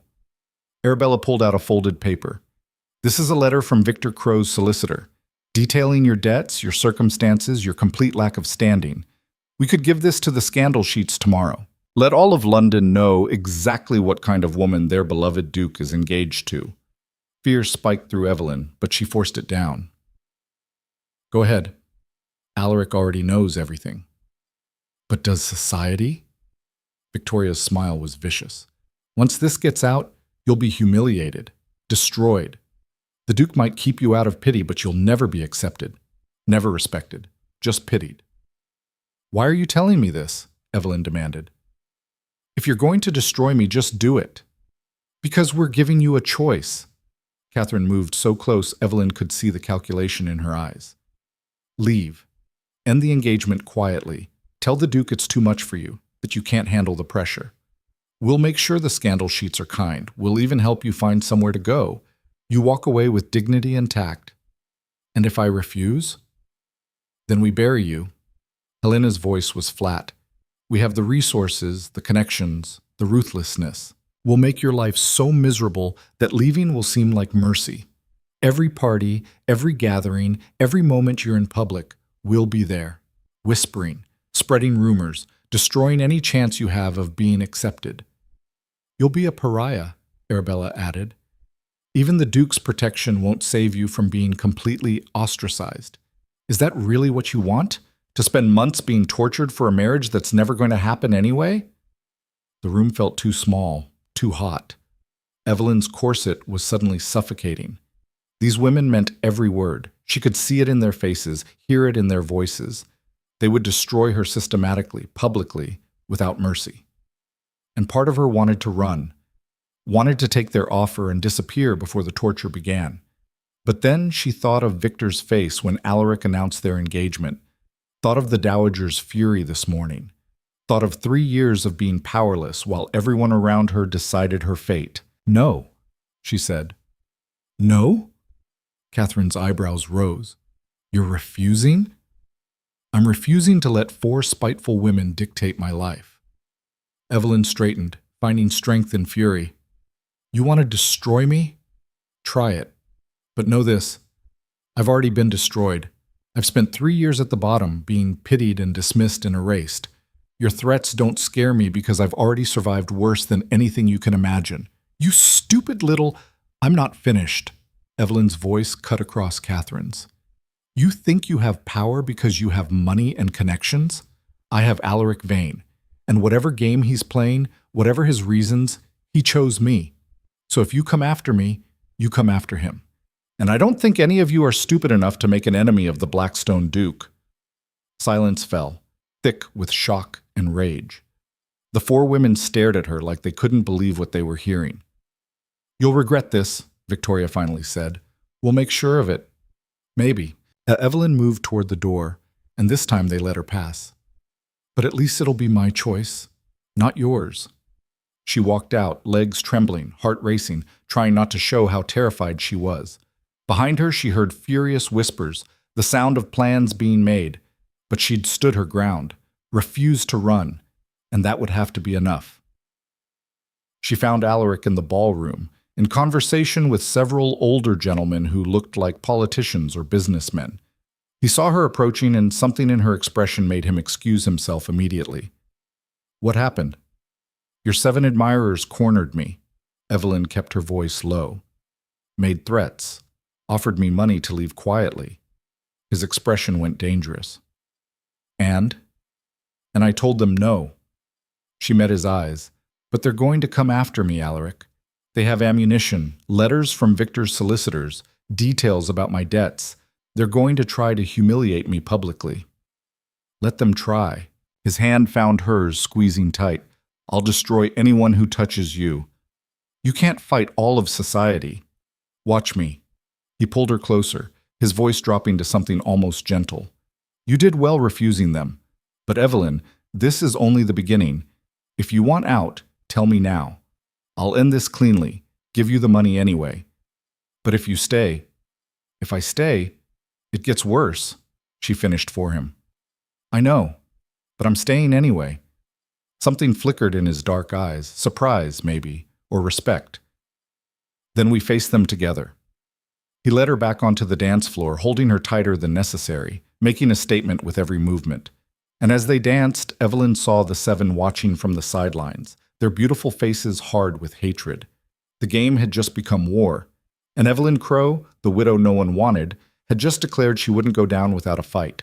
The war began in earnest the morning after the Rothschild ball, delivered with Evelyn's breakfast tray in the form of 3 scandal sheets. Mrs. Hartley's face was carefully neutral as she set them down beside the tea. "I thought you should see these before His Grace does, ma'am. He'll be furious." Evelyn's hand shook as she unfolded the first one. The headline screamed across the page in bold type. "Blackstone Duke's shocking choice, penniless widow with scandalous past snares, England's most eligible bachelor." The article was poison disguised as journalism. It detailed every debt Thomas had left behind, every property sold, every creditor still circling. It painted Evelyn as a desperate social climber who'd somehow manipulated the Duke into a hasty engagement. Worse, it quoted anonymous sources close to the family, expressing shock and dismay at His Grace's unfortunate choice. The second paper was more vicious. From destitution to Duchess? The mysterious Mrs. Crow. This one questioned whether the engagement was even legitimate, hinted at impropriety, suggested that perhaps the Duke was being blackmailed or tricked. It described Evelyn's appearance at the ball in cutting terms. Overdressed in borrowed jewels, clearly uncomfortable in society she doesn't belong to. The third simply ran a comparison. Photographs of Lady Catherine Ashford and the other eligible women beside an unflattering sketch of Evelyn. The caption read, "What was he thinking?" "They didn't waste time," Evelyn said, her voice hollow. "They're vipers, ma'am. Always have been." Mrs. Hartley poured tea with steady hands. "But His Grace has dealt with scandal sheets before. He'll know what to do." "Will he?" Evelyn stared at the papers, feeling 3 years of carefully maintained dignity crumbling. "Or will he decide I'm more trouble than I'm worth?" A knock at the door interrupted them. Alaric entered without waiting for permission, his face thunderous. He was holding his own copies of the scandal sheets, and from the crumpled state of them, he'd already read every word. "I'm handling this," he said without preamble. "How? They've printed everything. The debts, the scandal, all of it." Evelyn gestured at the papers. "Your 7 admirers moved faster than I expected." "Because they're desperate." He threw the papers onto a side table with disgust. "Catherine's father lost a major contract last month. Arabella's family is being investigated for fraud. Victoria's debts are worse than yours ever were. They need to secure wealthy husbands immediately, and you're blocking their path. So they're destroying me. They're trying to." Alaric moved to the window, staring out at the gardens. "I've already contacted my solicitors. We'll sue for libel where we can, pressure the editors to retract the worst of it. But Evelyn, you need to understand, some of this damage can't be undone. Once people read these things, they believe them, no matter how many retractions we force. Then what do we do?" He turned, his expression grim. We fight back. Tonight, there's a dinner at the Ashford estate. Normally, I'd decline, but we're going. You're going to walk into Catherine's house, into her territory, and show everyone that you're not afraid. I am afraid. Then you hide it better than you did last night. His voice softened slightly. You stood up to 4 of them alone. Tonight you'll have me beside you. We'll make them regret underestimating you. Mrs. Hartley cleared her throat. If I may, Your Grace, perhaps fighting them on their terms isn't the wisest approach? What would you suggest? Win over the people they can't control. The servants, the tenants, the merchants, and tradespeople. Mrs. Hartley set down the teapot. Those women have power in society's ballrooms, but you have power everywhere else. Use it. Alaric studied his housekeeper with new respect. Go on. Ma'am could visit the tenants on the estate. See their concerns, help where she can. The servants here already respect her. She's been kind and grateful, not demanding like most ladies. Word spreads. When society sees that the Duke's fiancé has the loyalty of real people, not just aristocrats, it changes the narrative. Evelyn felt something shift in her chest. You think I could do that? I think you already understand those people better than any of those society misses ever will. Mrs. Hartley's expression was firm. You've been where they are, afraid, struggling, one mistake from ruin. They'll recognize that. Trust it. She's right. Alaric looked at Evelyn with something that might have been admiration. The 7 control the drawing rooms, but you can control everything else. And in a war, the person with the most allies wins. Then I'll start today. Evelyn stood, decision crystallizing. After breakfast, I want to visit the tenants. All of them. I want to know their names, their families, their concerns. That could take weeks. Then we'd better start now, Sheb. The Vanecrest estate encompassed 15 tenant farms, 2 villages, a mill, and countless workers who depended on the Duke's lands for their livelihoods. Evelyn had never seen poverty quite like this. Families crammed into cottages with leaking roofs, children who should have been in school working the fields, women whose hands were raw from labor and whose faces were lined with exhaustion. It was familiar in a way that made her heart ache. This was what she'd been heading toward before Alaric's intervention, this grinding poverty that wore people down until nothing remained but survival. She started with the closest farm, the Hendersons, a family of 6 living in a 2-room cottage. The wife, Mary Henderson, answered the door with a baby on her hip and suspicion in her eyes. Mrs. Henderson? Evelyn kept her voice gentle. I'm Evelyn Crow.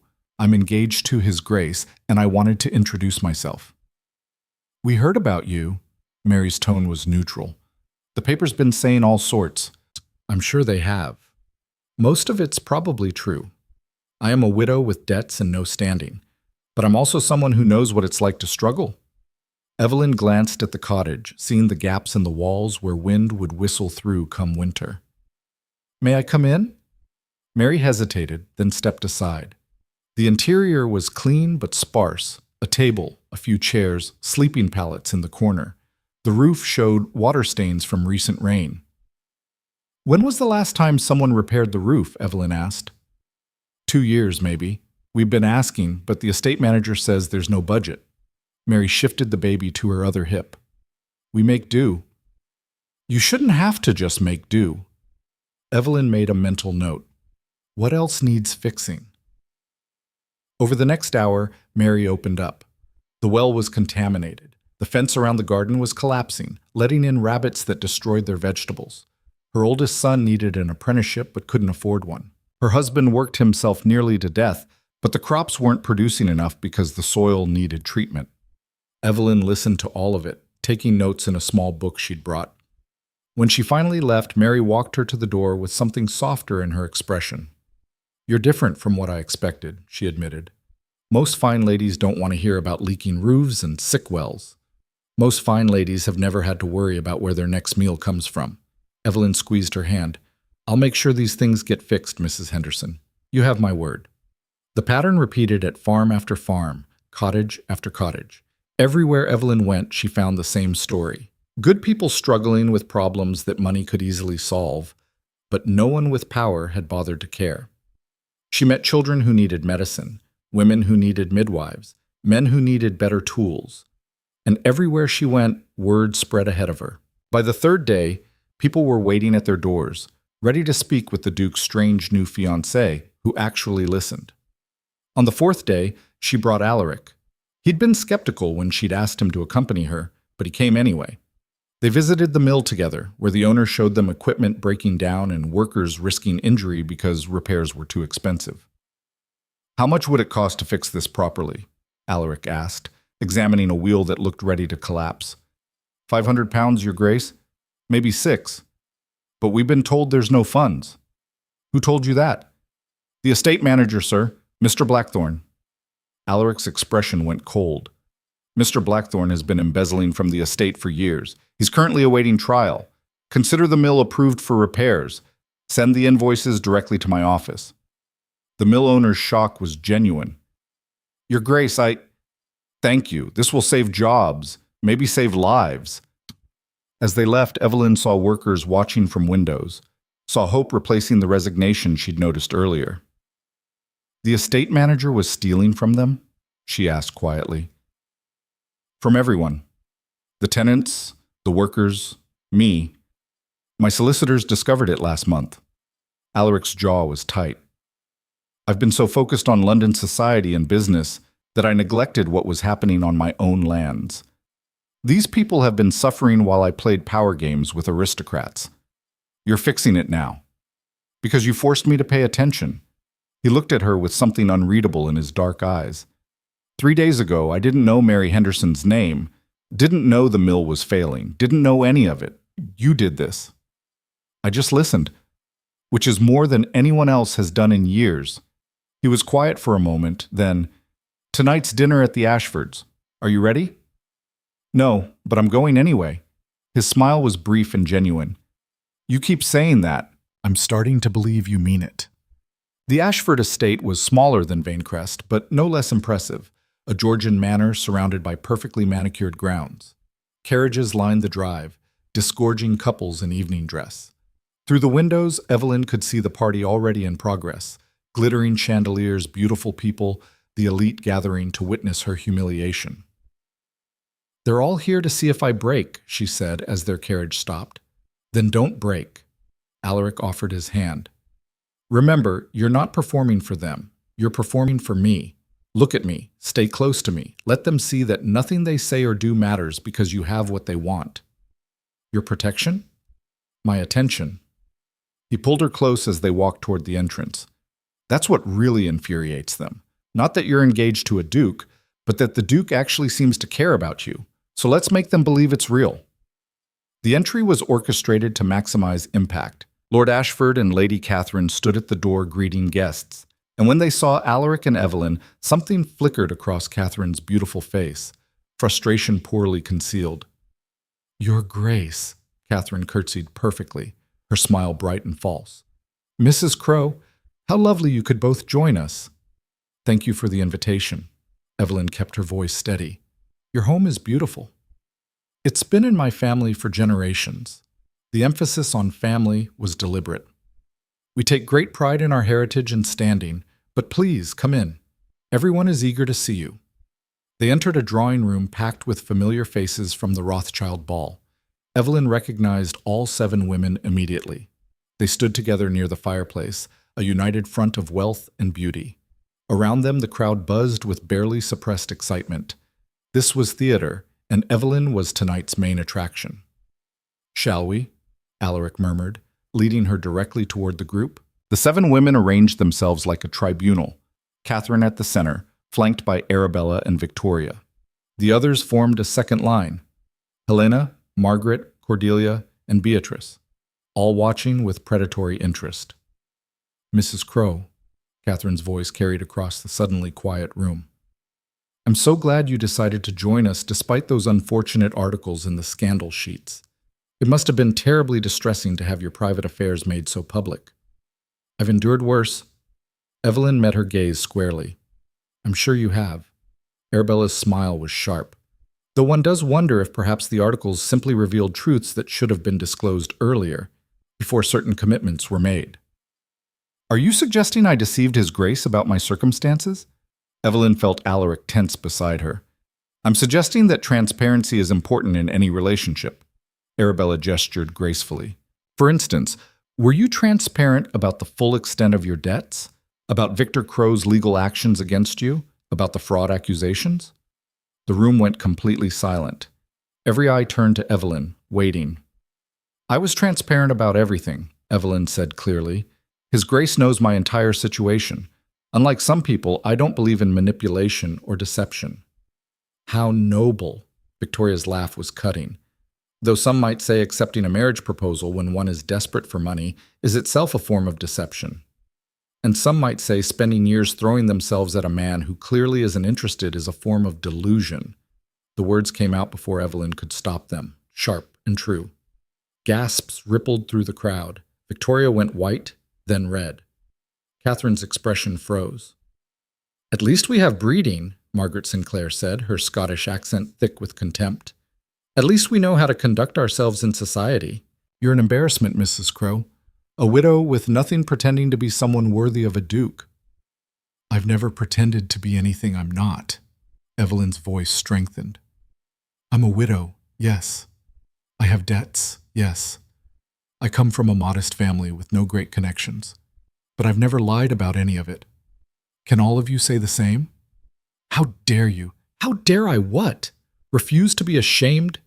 Evelyn looked at each of them in turn. You stand here in your expensive gowns and your family jewels, so certain of your superiority. But the only difference between us is luck and birth. You could just as easily be where I was 3 years ago if circumstances had been different. We would never sink to trapping a man into marriage, Cordelia Hartwell hissed. I didn't trap anyone. Evelyn felt Alaric's hand tighten on her waist, supportive. His Grace chose me. If you can't accept that, perhaps the problem isn't me. Perhaps it's that you can't stand the idea that wealth and titles don't automatically make you desirable. The room erupted. Shocked exclamations, delighted gasps from those enjoying the spectacle, furious whispers from the seven and their supporters. Catherine stepped forward, her composure cracking. You think you've won because he gave you a ring? You're nothing but a temporary amusement. In 6 months, you'll be forgotten, and he'll move on to someone actually worthy of him. Perhaps. Evelyn refused to look away. But those 6 months are mine, and every day I stand beside him is another day you don't. This is ridiculous, Beatrice Wentworth spoke for the first time, her voice shaking with emotion. Alaric, please. You know me. We've known each other since childhood.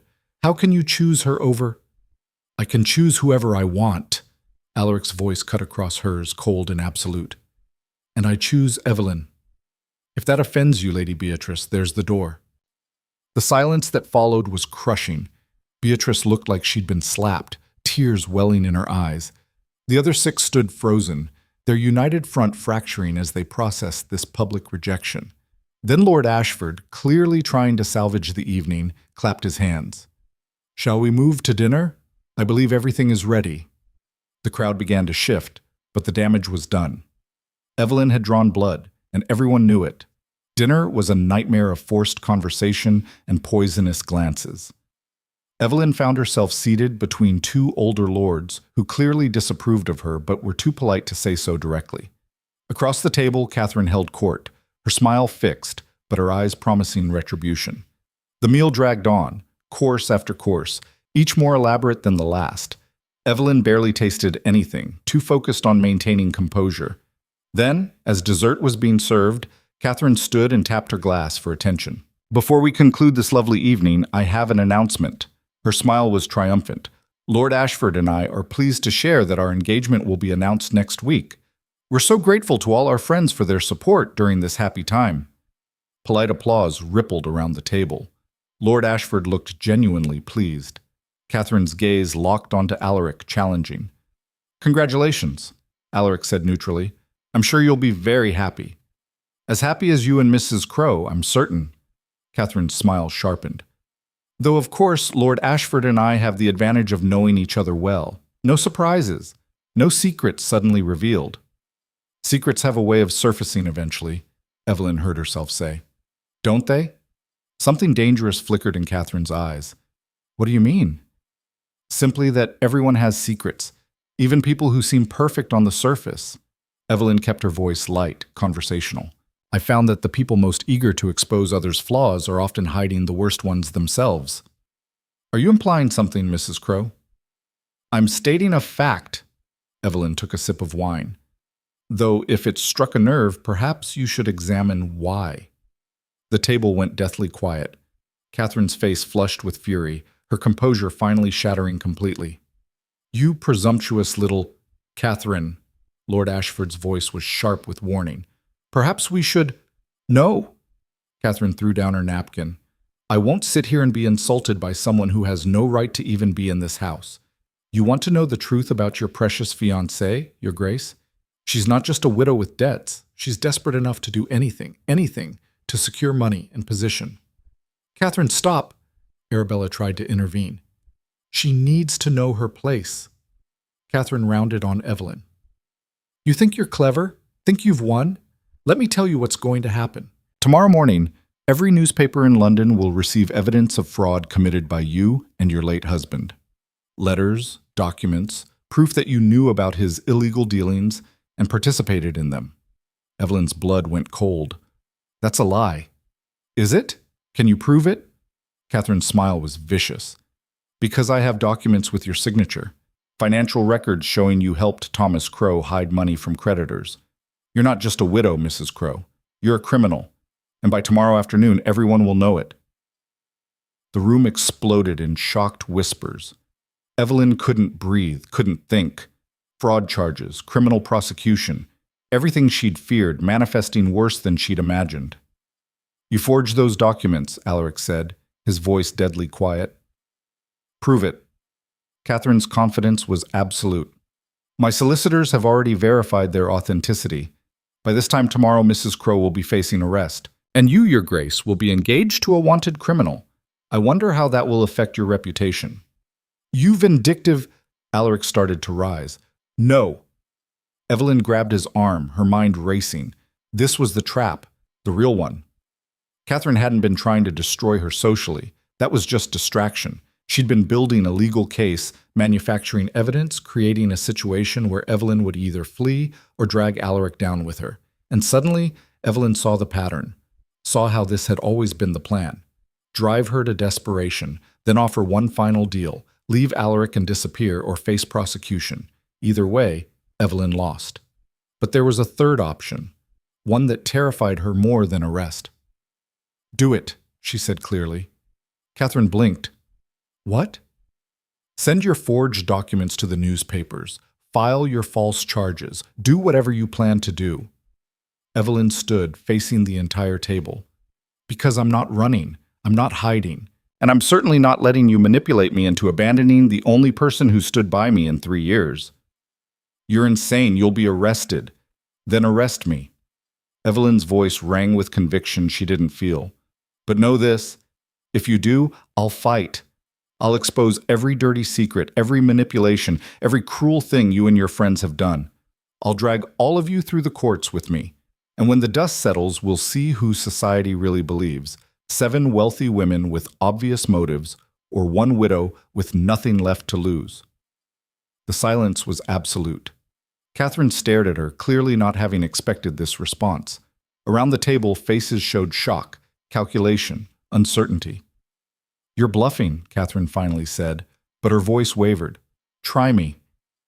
Evelyn met her eyes steadily. I've been destroyed before. I survived it. Can you say the same? For a long, terrible moment, the entire dinner party held its breath. Then Alaric stood, moving to Evelyn's side. We're leaving. His hand found hers, gripping tight. Lord Ashford, thank you for dinner. Catherine, congratulations on your engagement. Ladies and gentlemen, good evening. He pulled Evelyn toward the exit, and she went, her legs trembling but her head high. Behind them, the room erupted in frantic conversation. They made it to the carriage before Evelyn's composure shattered. She collapsed onto the seat, shaking violently, adrenaline and terror finally catching up. That was either the bravest or stupidest thing I've ever seen, Alaric said, climbing in beside her. Possibly both. She was going to destroy me anyway. Evelyn's voice came out strangled. At least this way I went down fighting. You're not going down. He grabbed her hands, forcing her to look at him. Listen to me. Catherine overplayed her hand, threatening criminal prosecution based on forged documents? That's actionable. My solicitors will tear her apart. But what if the documents look real? What if a judge believes them? Then we fight in court. But Evelyn, his expression was fierce. You just stood in front of London's elite and refused to be intimidated. You called their bluff. Do you understand how rare that is? How powerful? I don't feel powerful. I feel terrified. Good. Fear means you understand the stakes. He pulled her closer, and she found herself leaning into him, seeking comfort in his solid presence. But you didn't let fear stop you. That's what matters. The carriage rolled through London's dark streets, carrying them back to Vanecrest. Evelyn tried to process what had just happened, tried to understand the magnitude of what she'd done. She'd declared war on 7 of the most powerful women in society. She'd refused to back down even when threatened with arrest. She'd bet everything on Alaric's protection holding, and now there was no going back. What happens tomorrow? She whispered. Tomorrow, we prepare for battle. Alaric's voice was grim. Catherine will either follow through with her threat or back down. Either way, we need to be ready. And if she follows through, if I'm actually charged, then I stand beside you in court and watch my solicitors destroy her credibility. His hand tightened on hers. You're not facing this alone, Evelyn. Not anymore. The words should have been comforting, but all Evelyn could think about was Catherine's triumphant smile, the forged documents waiting to be released, the arrest that might be coming. She'd survived 3 years of slow destruction. Now she faced the possibility of swift, brutal annihilation. And the only thing standing between her and ruin was a man she'd known for less than a week, playing a role in a fake engagement that was starting to feel dangerously real. Bam. They arrived at Vanecrest near midnight to find the Dowager Duchess waiting in the entrance hall, a letter in her hand and murder in her eyes. What? She said with icy precision. Have you done? Alaric helped Evelyn from the carriage, his expression wary. What are you talking about? This. The Dowager thrust the letter at him. A formal complaint from the Ashford family, threatening legal action against this house if we don't immediately dissolve your engagement to Mrs. Crowe and surrender her to the authorities for fraud. Evelyn's stomach dropped. They'd moved faster than she'd expected. Alaric scanned the letter, his face darkening. This is ridiculous. They have no grounds. They have documents, evidence, signatures. The Dowager's voice rose. I warned you that woman would destroy this family. Now she's going to drag us all into criminal proceedings because you were too stubborn to listen. Those documents are forged.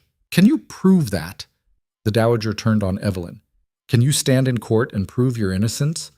Or will you do what you should have done from the beginning and leave before you destroy everything? I'm not leaving. Evelyn heard herself say it, even as fear threatened to choke her. Then you're a fool. The Dowager stepped closer, her expression vicious. Do you know what happens to women accused of fraud? Even if you're acquitted, which is far from certain, your name will be ruined forever. No one will receive you. No one will trust you. You'll be marked as a criminal for the rest of your life. I know. And you still won't leave? Won't spare this family the humiliation? The Dowager's laugh was harsh. What hold do you have over my son? What did you do to make him blind to your obvious manipulation? She didn't do anything. Alaric's voice cut through the tirade. I chose her. I brought her here. And I'll stand by her no matter what Catherine Ashford threatens. Then you're as much a fool as she is. The Dowager threw the letter at his feet. When this destroys everything we've built, when the Vanecrest name is dragged through scandal and ruin, remember that I warned you. Remember that I tried to stop this disaster before it consumed us all. She swept from the hall, leaving silence in her wake. Evelyn bent to pick up the letter with shaking hands. The legal language was dense, but the threat was clear. Surrender Evelyn for prosecution, or face legal action against the entire Vanecrest estate for harboring a criminal. They're serious, she whispered. So am I. Alaric took the letter, crumpled it, and threw it into the fireplace. Tomorrow morning, my solicitors will file countersuits for harassment, defamation, and conspiracy. We'll force Catherine to produce her so-called evidence in court, where it can be properly examined and torn apart. And if it looks real, if it's good enough to convince a judge, then we find the forger and force them to confess." His expression was hard. "I'm not letting them win, Evelyn. Not after you stood up to them tonight. Not after you refused to run." "Maybe I should have run." The words came out broken. "Maybe I should run now, before this gets worse." "Do you want to?" Evelyn looked at him, this dangerous, powerful man who'd offered her protection and was now facing legal warfare because of it. She thought about the tenants she'd met, the people who'd started to trust her. Thought about Mary Henderson and her leaking roof, about the mill workers who'd finally gotten hope for repairs. Thought about 3 years of being invisible, powerless, slowly erased. "No," she said. "I don't want to run. I want to fight." "Then we fight." Alaric pulled her close and she let herself lean into him, taking comfort in his strength. Together. They stood there in the entrance hall, surrounded by portraits of stern-faced ancestors who'd never had to face a battle like this. Outside, the night pressed against the windows. Somewhere in London, Catherine Ashford was preparing her next move. Somewhere, forged documents were being prepared to destroy Evelyn's life. But for this moment, she wasn't alone. And that would have to be enough to face whatever came next. The arrest warrant arrived 3 days later, delivered by a stone-faced constable who looked uncomfortable confronting a duke's fiancée in a grand manner. Evelyn stood in the drawing room, staring at the official document that accused her of fraud, embezzlement, and conspiracy to defraud creditors. "You don't have to go with them," Alaric said, his voice tight with barely controlled fury. "I can delay this, keep you here while we fight it." "That makes me look guilty." Evelyn's voice was surprisingly steady. "If I run, they win. I have to face this. They'll put you in a cell. I've survived worse." She turned to face him, seeing something in his expression she couldn't quite name. Anger, yes, but also something deeper. Fear, maybe. Concern that went beyond their business arrangement. "Alaric, this was always a possibility. We both knew society would come after me. I didn't think they'd go this far." His hands clenched into fists. "Forging documents, false charges. This isn't social warfare anymore. This is attempted murder of your character." "Then we prove them wrong in court." Evelyn straightened her shoulders. "Your solicitors are the best in England, you said.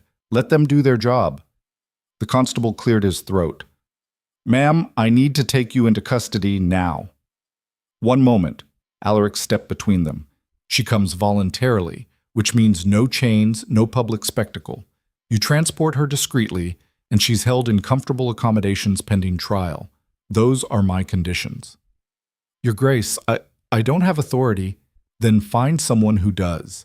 Because if you try to parade her through the streets like a common criminal, I'll make sure every superior you have knows exactly who ordered it." Alaric's voice went cold and dangerous. "Do we understand each other?" The constable paled. "Yes, Your Grace. I'll arrange for discreet transport." While he hurried off to make arrangements, Alaric turned back to Evelyn. "My solicitors will visit you tonight. They're building a defense. Meanwhile, I'm going to destroy Catherine Ashford and everyone who helped her manufacture this case. Don't do anything that puts you at risk." "You're worried about me?" Something flickered in his eyes. "Evelyn, I'm a duke with unlimited resources and very expensive lawyers. You're the one being arrested on false charges. I think I can handle some social consequences." "This is more than social consequences now. If you fight too hard for me, they'll say I've manipulated you, that I've got some hold over you that explains why you're defending an obvious criminal." "Let them say it." He grabbed her hands, holding tight. "I don't care what they think. I care that you're about to be thrown in a cell for crimes you didn't commit, while the real criminals walk free." The intensity in his voice made Evelyn's breath catch. This wasn't the cool, calculated duke who'd offered her a business arrangement in a garden. This was something raw and real. "Alaric, don't." He pulled her closer, his forehead nearly touching hers. "Don't tell me this is just business. Don't tell me to let you face this alone. Because somewhere in the past week, this stopped being a game for me. You stopped being a convenient shield and became someone I actually—" He stopped, jaw clenching, clearly not ready to finish that sentence. The constable returned before Evelyn could respond. "The carriage is ready, ma'am." "I'll visit tomorrow," Alaric promised. "And every day after until this nightmare is over. You're not alone in this." "I know." Evelyn squeezed his hands once, then released them. "Thank you. For everything." She walked out with her head high, climbed into the carriage, and let them take her away from Vanecrest Manor, away from safety, away from the man who'd somehow become more than just her protector. The jail was cold and gray, the cells small and spare. They gave her a cot with a thin blanket, a chamber pot, and nothing else. Through the small barred window, she could see a courtyard where other prisoners took exercise. This was rock bottom, lower than she'd been even in her worst moments after Thomas's death. But as she sat on the cot and wrapped the blanket around her shoulders, Evelyn realized something strange. She wasn't broken, wasn't ready to give up, because Alaric had been right. This wasn't just business anymore. Somewhere between the fake engagement and the public battles, between the tenant visits and the quiet moments in carriages, something real had started to grow. And that terrified her more than any arrest ever could. The first night in the cell felt endless. Evelyn sat on the thin cot, wrapped in the scratchy blanket, and watched moonlight crawl across the stone floor. Every sound made her flinch, keys jangling in distant corridors, other prisoners coughing or crying, guards laughing somewhere she couldn't see. This was a world she'd feared during her worst moments of poverty, and now she was living it. But fear, she was discovering, had limits. After 3 years of constant terror, of creditors, of Victor, of disappearing into nothing, there was almost relief in having the worst finally happen. No more waiting for the axe to fall. It had fallen, and she was still breathing. Morning came with weak sunlight through the barred window and a breakfast of watery porridge delivered by a guard who wouldn't meet her eyes. Evelyn forced herself to eat, to maintain strength. Whatever came next, she'd need it. The solicitors arrived mid-morning, 3 men in expensive suits who looked distinctly uncomfortable in a jail cell. The lead one, Mr. Pemberton, was silver-haired and sharp-eyed, the kind of man who missed nothing. "Mrs. Crowe," he settled onto the only chair, his associate standing behind him. "His Grace has retained our services to mount your defense. We need to understand exactly what we're facing." Evelyn spent the next hour laying out everything. Her marriage to Thomas, his gambling debts, the creditors who'd circled after his death, the properties she'd sold, the accounts she'd managed, every financial decision she'd made in 3 desperate years. She held nothing back, showed them every document she still possessed, answered every question with brutal honesty. When she finished, Pemberton sat back, his expression thoughtful. "The prosecution's case rests on 3 documents allegedly bearing your signature. Financial transfers that would indicate you helped your late husband hide assets from creditors. If these documents are genuine, you're facing serious charges." "They're not genuine. I never signed anything like that." "But the signatures look authentic?" "I haven't seen them. But if Catherine Ashford had them forged, she'd make sure they looked perfect." Evelyn met his eyes. "The question is how we prove they're fake. We have experts examining the documents now. Handwriting analysts, paper specialists, ink dating. If they're forgeries, we'll find the evidence." Pemberton leaned forward. "But Mrs. Crowe, I need you to understand the larger picture. This case isn't really about fraud. It's about destroying His Grace's engagement to you. Catherine Ashford and her allies want you gone, and they've chosen the nuclear option." "I know. Which means even if we win in court, the damage to your reputation may be irreparable. Society will always remember that you were arrested, that you were accused. Acquittal doesn't erase suspicion." His voice was gentle but firm. "His Grace is prepared to fight this to the end, but you should know what victory looks like and what it costs." "I'm not leaving him." The words came out stronger than Evelyn felt. "If that's what you're suggesting." "I'm suggesting you consider all options. We could negotiate." "No." Evelyn stood, pacing the small cell. "Negotiating means admitting defeat, means letting them win. I've spent 3 years being pushed around by people with more power than me. I'm not doing it anymore." Pemberton studied her for a long moment, then smiled slightly. "His Grace said you'd say that. Very well. We proceed to trial. We'll work to expedite the proceedings. The longer you're in here, the more it damages both your reputations. Meanwhile, His Grace is conducting his own investigation into the source of the forged documents. Tell him to be careful. Catherine has proven she's willing to break laws to get what she wants. I'll convey your message. Pemberton gathered his papers. One more thing. You have visitors requesting to see you. Mrs. Mary Henderson and several other tenants from the Vanecrest estate. Apparently they've come to London to offer support. Do you wish to receive them? Evelyn's throat tightened. They came all this way. Nearly 20 of them. They're causing quite a stir, actually. Common farmers demanding to see a lady accused of fraud. The guards don't know what to make of it. Yes, I'll see them. Something warm unfurled in Evelyn's chest. Thank you. The solicitors left, and an hour later, Mary Henderson was escorted into the cell. She looked uncomfortable in her best dress, her hands twisted together nervously, but her expression was fierce. Mrs. Crowe! She gripped Evelyn's hands tight. We heard what happened. Read it in the papers. Everyone's saying terrible things about you. Most of them are true. I do have debts. We don't care about debts. Mary cut her off.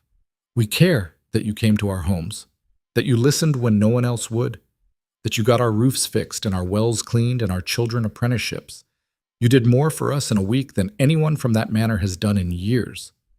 That was just basic decency, which is more than most fine ladies offer. Mary pulled out a folded paper. We took up a collection, all of us. It's not much, maybe £50 total, but we wanted you to have it for your defense, or whatever you need. Evelyn stared at the money, emotion clogging her throat. £50 was a fortune to tenant farmers. They'd given from poverty to help someone accused of stealing from the wealthy. I can't take this. You can, and you will. Mary pressed the paper into her hands. Because you're one of us, Mrs. Crowe. You understand what it's like to struggle, to be looked down on, to fight just to survive. Those society ladies in their fancy gowns, they don't know anything about that. But you do, and we stand by our own. The tears Evelyn had been holding back finally broke free. She pulled Mary into a fierce embrace, this woman who'd shown her more loyalty in a week than society had in years. Thank you, she whispered. Thank you. Over the next hour, more tenants came. The mill owner, farmers, workers from the estate. Each one offered words of support, small gifts, fierce loyalty. By the time they left, Evelyn's cell felt less like a prison and more like proof that she'd built something real in her brief time at Vanecrest. She'd earned loyalty not through manipulation or wealth, but through simple human decency. And that loyalty was now her armor. That night, Alaric came. He arrived after dark, moving through the jail with the kind of authority that made guards step aside without question. When he entered her cell, Evelyn was sitting on the cot, the tenant's money clutched in her hands. You came, her voice came out rough. Of course I came. He looked around the cell with barely contained fury. This is unacceptable. You shouldn't be here. But I am here, and I'm managing. She held up the folded paper. The tenants took up a collection, £50. They gave from their own poverty to help me. Something shifted in Alaric's expression. They came to see you? 20 of them, traveled all the way from the estate to offer support. Evelyn's voice strengthened. They called me one of their own, said I understood struggle in a way society ladies never could. They're right. Alaric sat beside her on the cot, the space forcing them close together. I spoke with Pemberton. He says you refused any negotiation with the Ashfords. Because negotiating means surrendering. I won't give them that satisfaction. Even if fighting means staying in this cell? Facing trial? Risking conviction? Even then, Evelyn met his eyes. You said something the night we met, that you wanted someone who wouldn't break when things got ugly. Well, things are ugly now, and I'm not breaking. No, you're not. His voice dropped lower. You're stronger than anyone I've ever met, including me. That's not true. It is. He reached up, tucking a loose strand of hair behind her ear in a gesture so intimate it made her breath catch. I've spent my entire life building walls, using power and money to keep everyone at a distance. But you? You walked into Vanecrest with nothing and earned more loyalty in a week than I've managed in years. I just treated people with kindness, which is revolutionary in our world." His hand lingered near her face. "Evelyn, I need to tell you something. When I made you that offer in the garden, it was purely strategic, a business arrangement to solve a problem. But somewhere along the way, it became real for me. You became real." Her heart hammered against her ribs. "Alaric, let me finish." His dark eyes were intense, vulnerable in a way she'd never seen. "I've watched you fight when anyone else would have run. Watched you stand up to my mother, to society, to 7 women who wanted you destroyed. Watched you earn the loyalty of people I'd neglected. And I realized something terrifying. This isn't fake for me anymore. I don't want it to be." The confession hung in the air between them, heavy with implications. Evelyn's mind raced. This changed everything. A business arrangement she could navigate. It had rules, boundaries, an endpoint. But this was dangerous territory. "You don't have to say anything," Alaric continued when she didn't respond. "I know the timing is terrible. I know you're facing trial, and I'm supposed to be protecting you, not complicating things. But I needed you to know. Whatever happens, however this ends, you're not just a convenient shield to me. You haven't been for a while." "When?" Evelyn's voice came out barely a whisper. "When did it change for you?" "The night at the Rothschild ball. When those 4 cornered you, and you came back furious but unbroken.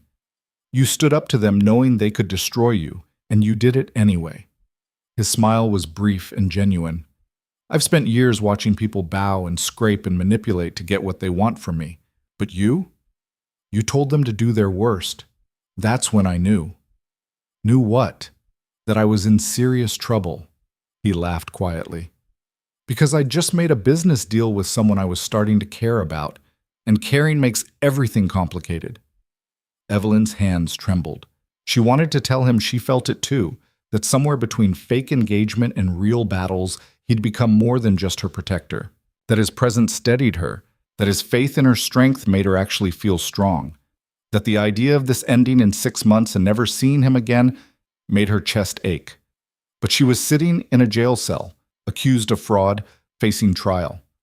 This was possibly the worst time in history to admit to developing real feelings. "This is insane," she said instead. "We barely know each other. I know you better than I've known anyone in years. The real you, not the version people perform in ballrooms." His hand found hers, fingers threading through hers.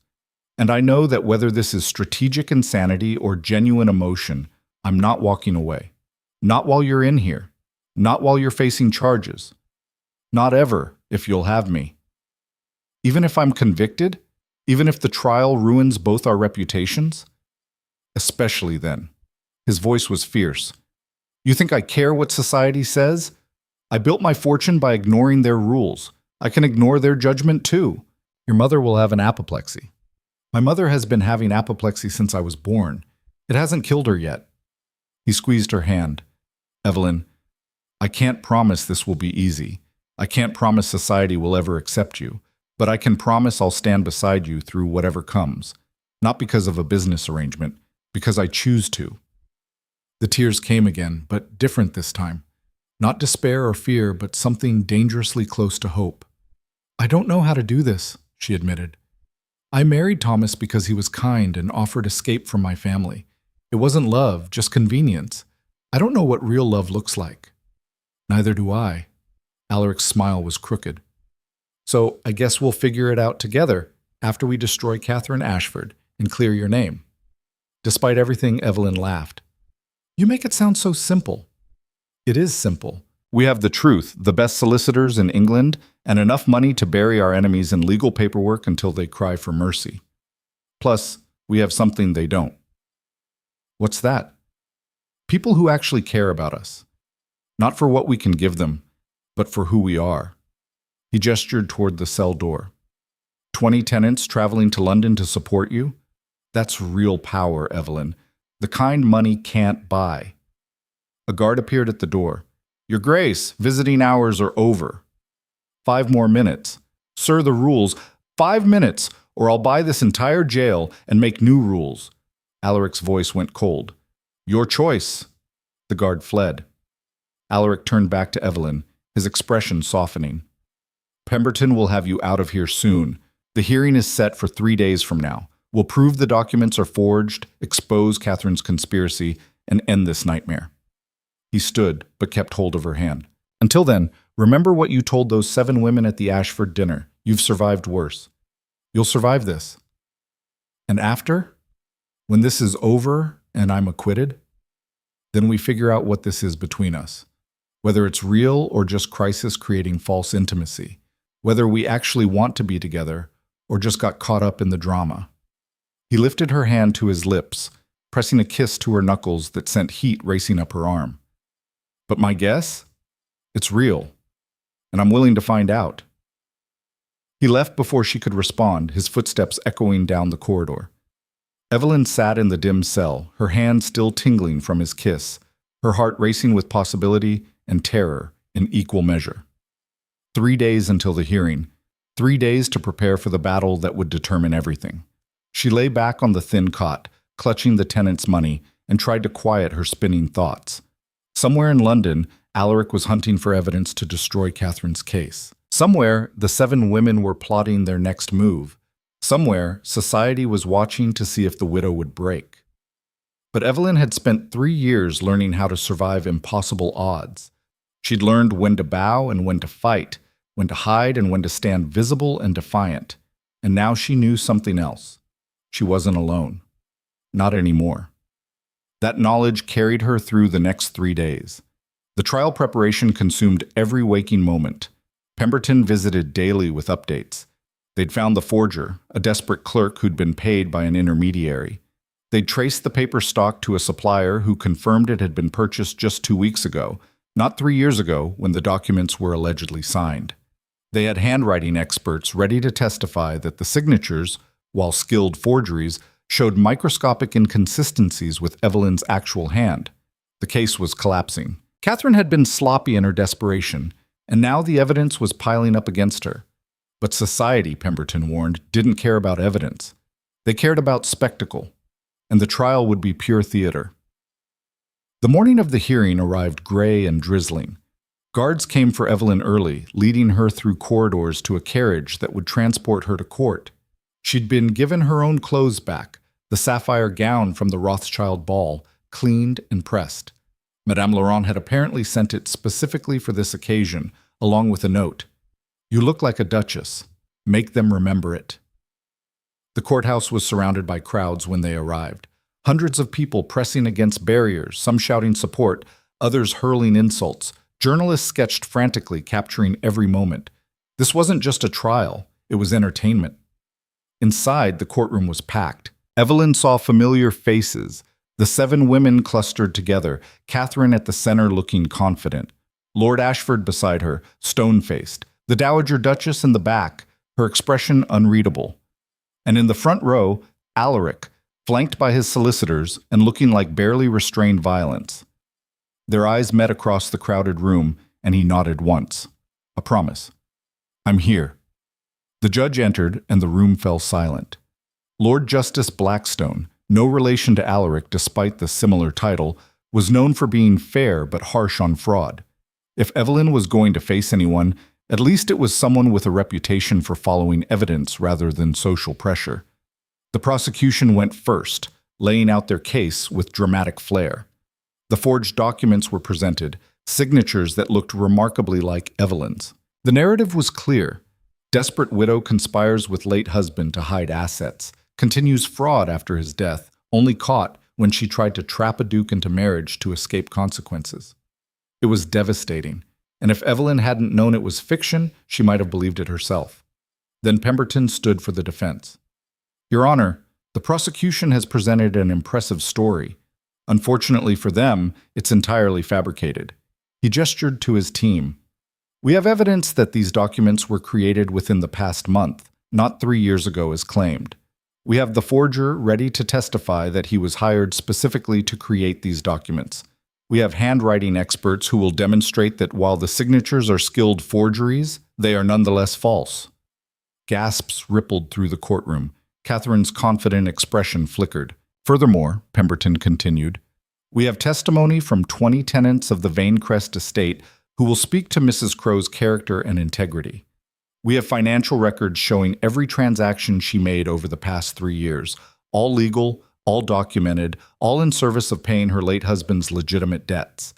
And we have evidence that this entire prosecution is part of a conspiracy by several wealthy families to destroy Mrs. Crow's engagement to His Grace, the Duke of Vanecrest. The room erupted. The judge hammered for silence. Those are serious allegations, Mr. Pemberton. Which is why we're prepared to prove every one of them, Your Honor. Pemberton's voice was steel. This isn't a fraud case. It's a persecution case, and we intend to expose it as such. What followed was 3 hours of methodical destruction of the prosecution's case. The paper expert testified about ink dating and stock inconsistencies. The handwriting analyst pointed out microscopic differences between the forged signatures and Evelyn's real writing. Most damning, the forger himself, granted immunity in exchange for testimony, admitted he'd been hired by an intermediary working for Catherine Ashford. Catherine's face went white. Her solicitors scrambled, trying to object, trying to discredit witnesses. But Pemberton had built an airtight case. Then the tenants testified. One by one, they stood before the court, farmers and workers and common people who normally would never set foot in such a place. They spoke simply and honestly about Evelyn visiting their homes, listening to their problems, getting things fixed that had been broken for years. They talked about her kindness, her genuine concern, her understanding of struggle. She's one of us, Mary Henderson said firmly, looking directly at the judge. She knows what it's like to have nothing, to be afraid, to fight, just to survive. Those fine ladies sitting back there? She gestured at the 7 women. They don't know anything about that, but Mrs. Crow does. And she used what power she had to help people instead of hurt them. That's not a criminal. That's a decent person. The courtroom was silent when she finished. Even the judge looked moved. Finally, Alaric took the stand. Your Grace, the prosecution said nervously, can you explain your relationship with the defendant? Mrs. Crow is my fiancée. I chose her knowing everything about her circumstances, the debts, the struggles, all of it. I chose her not despite those things, but in part because of them. Because she survived impossible odds with grace and strength. His voice rang with conviction. This prosecution is a sham designed to destroy a woman whose only crime was refusing to disappear when society wanted her to, and I will not stand by and watch it happen. Your Grace, isn't it possible you've been deceived? That Mrs. Crow manipulated? No one manipulates me. Alaric's tone went dangerous. I made my choice with full knowledge, and I'm prepared to defend that choice against anyone who questions it. The prosecution had no response to that. Lord Justice Blackstone called for a recess. The courtroom emptied into corridors buzzing with frantic conversation.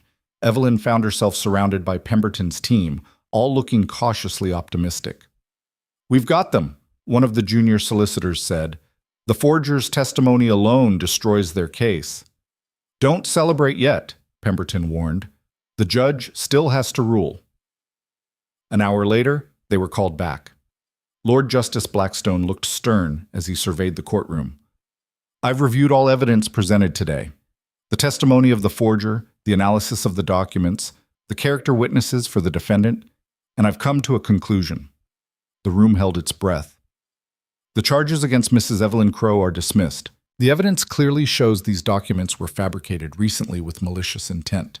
Furthermore, I'm ordering an investigation into everyone involved in bringing these false charges. Conspiracy to commit fraud is itself a crime, and those responsible will face consequences. His gaze fixed on Catherine Ashford, who looked like she might faint. This court will not tolerate the weaponization of law to settle social disputes. Mrs. Crow, you are free to go with the court's apologies for this persecution. The courtroom erupted in chaos. Journalists rushed for the doors. The tenants cheered. Catherine and her allies sat frozen in shock. Evelyn couldn't move, couldn't process what she'd just heard. Free. Vindicated. Not just acquitted, but publicly declared the victim of persecution. Then Alaric was there, pulling her into his arms in front of everyone, not caring about propriety or appearances. You did it, he said against her hair. You survived. We did it. She pulled back enough to look at him. I couldn't have fought this without you. Yes, you could have, but I'm glad you didn't have to. His smile was fierce and genuine. Now let's get you out of here. They left the courthouse together through the front entrance. No hiding, no shame. The crowd outside had heard the verdict, and while some still jeered, others cheered. The tenants were there, whooping and celebrating. Journalists shouted questions. Alaric ignored all of it, guiding Evelyn to his carriage with protective authority. Only when they were inside and moving did she finally let herself breathe.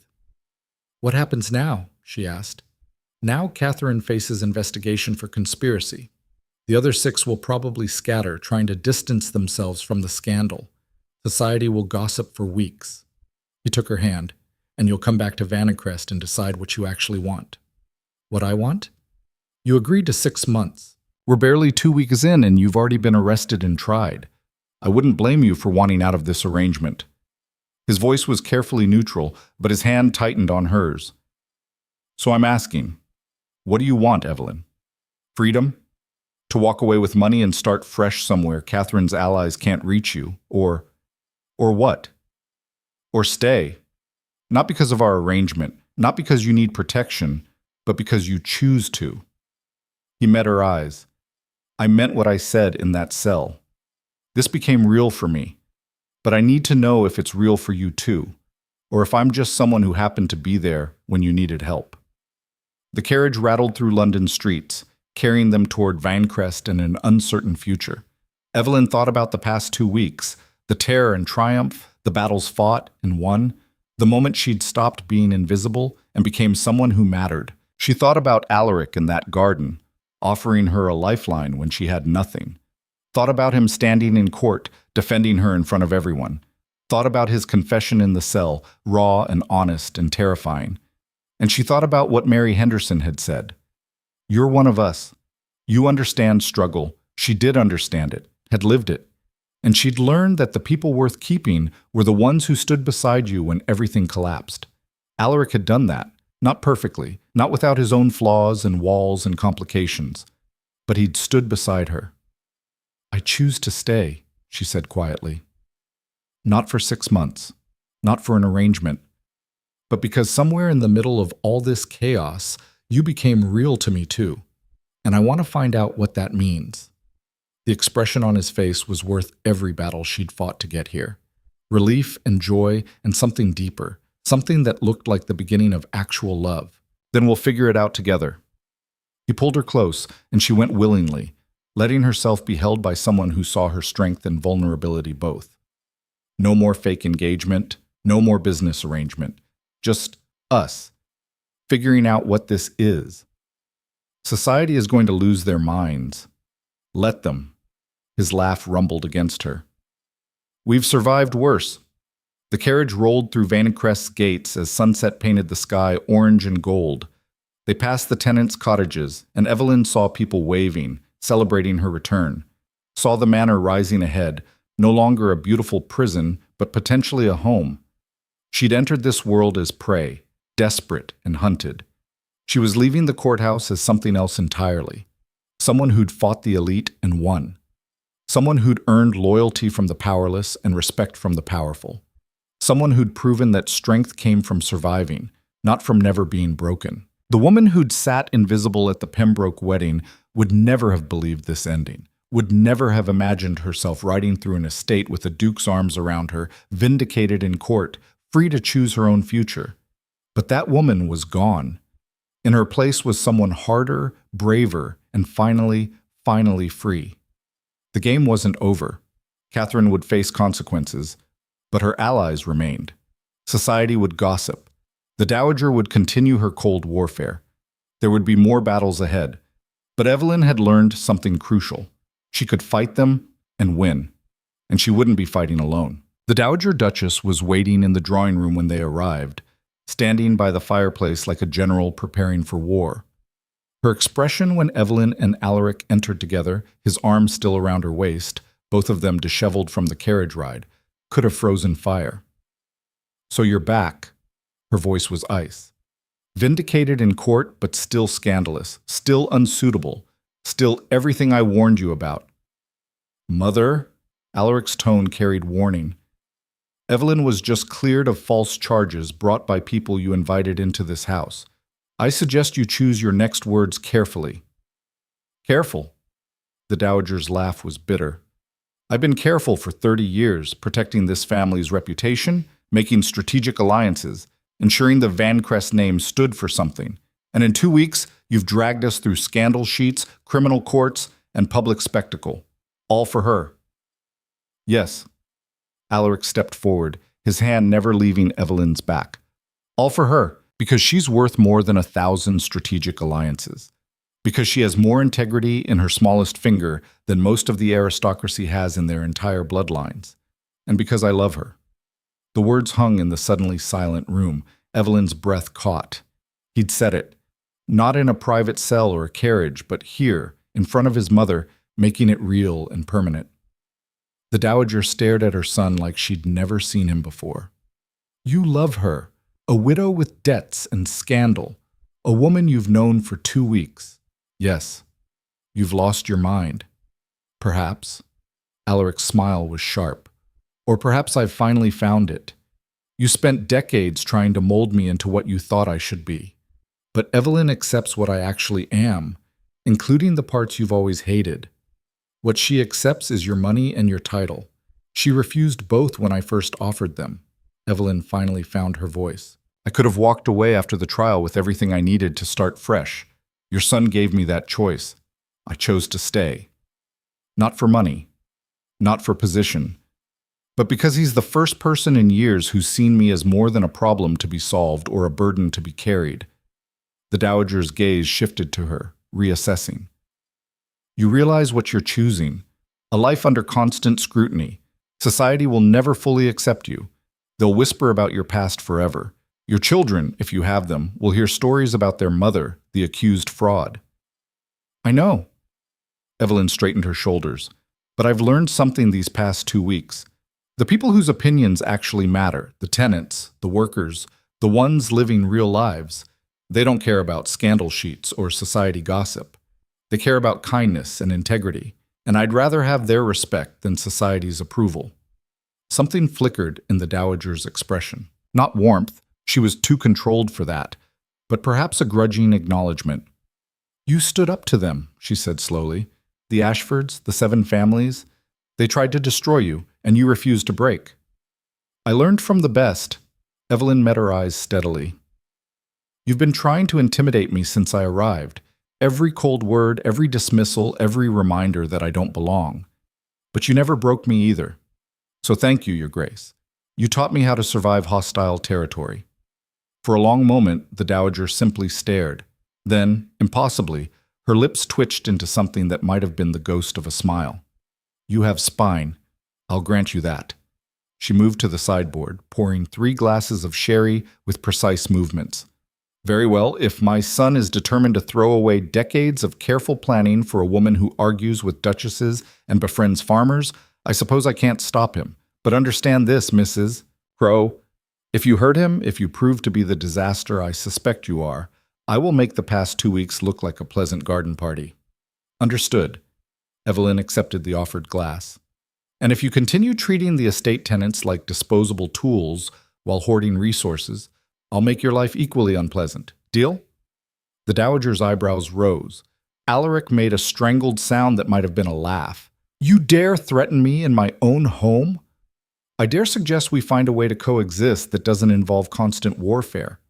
Evelyn took a sip of sherry. You love your son, even if you show it poorly. I'm starting to love him too. That's common ground. We can build on that or destroy each other. Your choice. The silence stretched until Evelyn wondered if she'd finally gone too far. Then the Dowager raised her glass in a mocking salute. To common ground, then. May it be less bloody than the alternative. She drank, then set down the glass with deliberate care. I'm going to bed. This day has aged me a decade. Alaric, try not to make any more life-altering decisions before morning.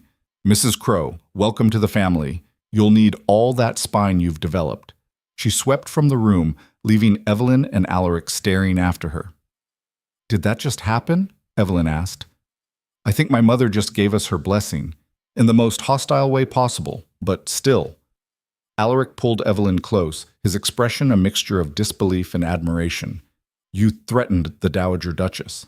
She threatened me first, repeatedly. Fair point. He kissed her forehead, gentle and reverent. I love you, by the way, in case that wasn't clear from my dramatic declaration. It was fairly clear. Evelyn tilted her face up to his. I love you too, even though we're both probably insane. Definitely insane. His smile was genuine and warm. But I'll take insane and real over strategic and empty any day. They stood there in the drawing room that had witnessed so many battles, holding each other while the fire burned low and the manor settled into night around them. Tomorrow would bring more challenges, society's judgment, the fallout from Catherine's conspiracy, the work of actually building a real relationship from the ashes of a fake one. But tonight, they had this: truth and choice and the terrifying, exhilarating knowledge that they'd found something worth fighting for. The scandal broke like a thunderstorm 3 days later. The newspapers that had crucified Evelyn now turned their attention to Catherine Ashford and her co-conspirators. Lord Justice Blackstone's investigation had uncovered not just the forged documents, but a conspiracy involving all 7 women and their families. Letters detailing their plans, payments to the forger, evidence of coordination to destroy Evelyn's reputation through any means necessary. The headlines were vicious. Society's shame. Elite families conspire against innocent widow. The real fraud. Catherine Ashford's plot exposed. 7 families, 7 scandals. Catherine's engagement to Lord Ashford was dissolved within hours of the first articles. Her father was forced to resign from several boards. The other 6 families scrambled to distance themselves from the scandal, issuing apologies and blaming Catherine for leading them astray. But the damage was done. Society loved nothing more than watching the powerful fall, and these 7 women had fallen spectacularly. Evelyn watched it unfold with mixed feelings. Part of her felt vindicated. They'd tried to destroy her and failed. But another part remembered Beatrice Wentworth's tears, remembered that these were real people facing real consequences. You're too kind, Sarah Winters said when she visited Vanecrest a week after the trial. She'd been one of the few society women to maintain contact throughout the scandal. They tried to have you arrested on false charges. A little schadenfreude is warranted. I know. Evelyn poured tea in the morning room that had once hosted the Dowager's intimidation attempts. But destroying them doesn't undo what they did. It just creates more destruction. So what do you want to do? Forgive them? I want to move forward. Evelyn handed Sarah a cup. The trial vindicated me. Society knows the truth. That's enough. Spending energy on revenge just keeps me tied to that moment. You're a better person than I am. Sarah stirred sugar into her tea. Though I have to ask, what happens now? With you and His Grace, is the engagement still fake, or it's real? Saying it out loud still felt strange and wonderful. We're actually getting married, not for strategy or protection, but because we want to. That's the most romantic thing I've ever heard, and also completely insane. Sarah's smile was genuine. When? We haven't decided. There's too much still unsettled. Evelyn glanced out the window toward the estate grounds. I'm working with Alaric to reform how the estate is managed. Better wages for workers, repairs for tenant housing, education for the children. It's going to take months to implement properly. You're rebuilding from the inside out. Someone has to. The old system was broken. The embezzling estate manager proved that. We're creating something better. Evelyn's voice strengthened. And once that's established, once I've proven I can actually contribute something meaningful, then we'll think about wedding plans. Society is going to expect a spectacle. Society can expect whatever they want. We'll do what feels right for us. Sarah left an hour later, but not before extracting a promise that she'd be invited to whatever wedding eventually happened. Evelyn watched her carriage disappear down the drive, then turned to find Alaric in the doorway. Eavesdropping? She asked. Shamelessly. He crossed to her, pulling her into his arms with the easy familiarity they'd developed over the past week. You told Sarah we're rebuilding the estate system. We are, unless you've changed your mind about giving workers fair wages and fixing tenant houses. Not at all. I'm just surprised you said we. Like you're planning to stay involved long term. I am staying involved long term. I'm marrying you, aren't I? Evelyn leaned into him. Besides, those tenants trusted me. I can't just abandon them once I've secured my own position. That would make me exactly what Catherine accused me of being. A gold digger? A user. Someone who takes what she needs and discards everyone else. She pulled back enough to look at him. I won't be that person. Not for you. Not for anyone. I know. His expression was soft, vulnerable. That's why I love you. You could have walked away with the money and started fresh somewhere safe. Instead, you chose the complicated option, the one where you actually have to work and fight and build something real. The complicated option came with you. That made it worth it. They stood in the morning room that had once been hostile territory, holding each other while afternoon light painted gold across the walls. In 2 weeks, this manor had transformed from a beautiful prison into something approaching a home. Not because the building changed, but because Evelyn had. She wasn't the invisible widow anymore, wasn't the desperate woman who'd said yes to a devil's bargain in a garden. She was someone who'd fought the elite and won, who'd earned loyalty from the powerless, who'd proven that strength came from surviving rather than never being broken. And she was learning that love, real love, not the convenient arrangement she'd had with Thomas, was terrifying and wonderful in equal measure. The confrontation came 2 weeks later, at the season's final major ball, before society decamped to country estates for the summer. Evelyn hadn't wanted to attend. The trial was still fresh in everyone's minds, and walking into a ballroom full of people who'd watched her get arrested seemed like inviting disaster. But Alaric had been insistent. We face them together, he'd said. We show them you're not ashamed, not hiding. We prove that nothing they did broke you. So Evelyn wore another of Madame Laurent's creations, deep emerald silk that made her look like royalty, and walked into the Rothschild ballroom on Alaric's arm. The same ballroom where the seven had cornered her just weeks ago. The reaction was immediate. Conversations stopped mid-word. Heads turned. The whispers started, but different now. Not cruel speculation, but uncertainty. How did one treat a woman who'd been publicly vindicated? Who'd survived a conspiracy orchestrated by the most powerful families in London? Breathe, Alaric murmured. You've faced worse. Have I? Yes.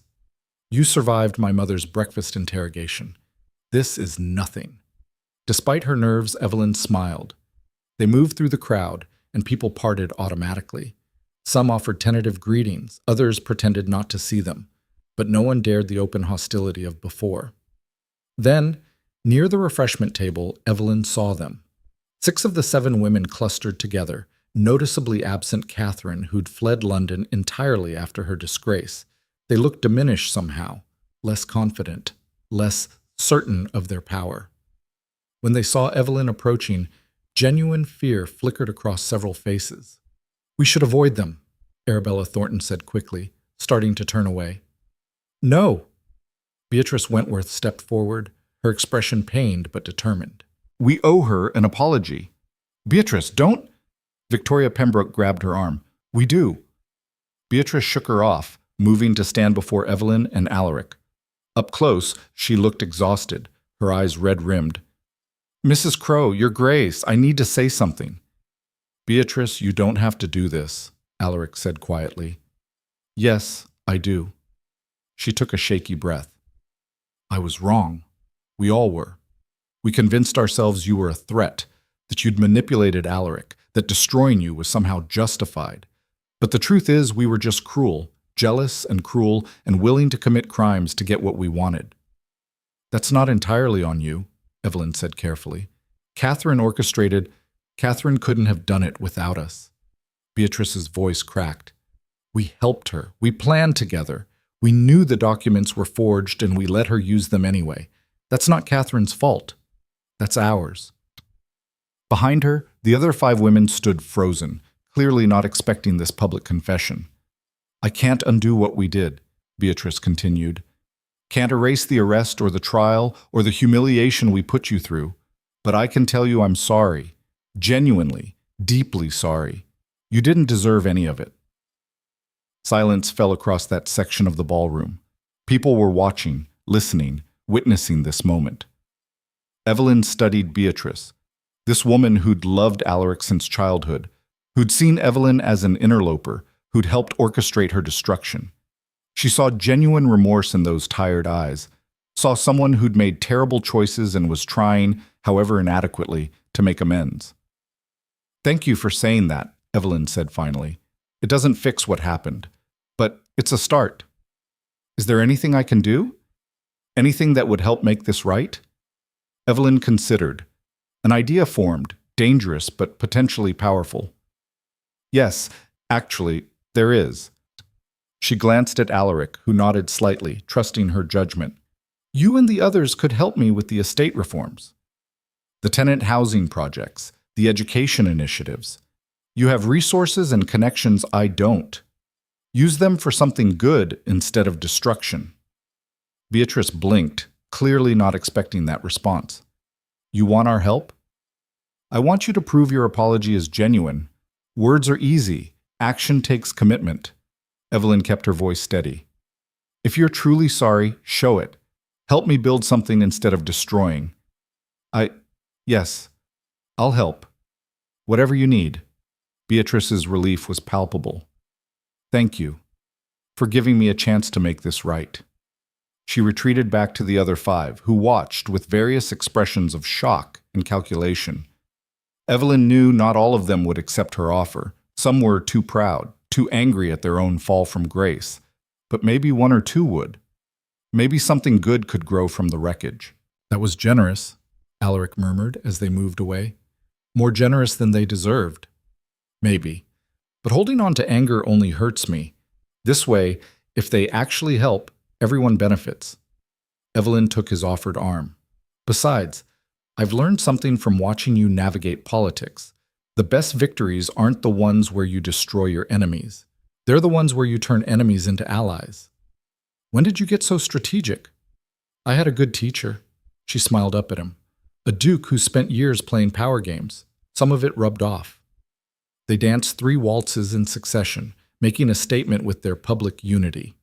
People watched, whispered, speculated, but the hostility was gone, replaced by wary respect. Evelyn had survived their worst and emerged stronger. That commanded acknowledgement, if not quite acceptance. As the 3rd waltz ended, a commotion near the entrance drew everyone's attention. The crowd parted, revealing an unexpected arrival. Victor Crow stood in the doorway, looking around the ballroom with an expression of barely contained fury. His gaze locked onto Evelyn, and he started forward with clear intent. "Oh, this should be interesting," Alaric muttered. Victor reached them quickly, his face flushed with anger. "Evelyn, Your Grace, we need to talk." "I don't think we do," Evelyn said calmly. "You had my solicitors investigated.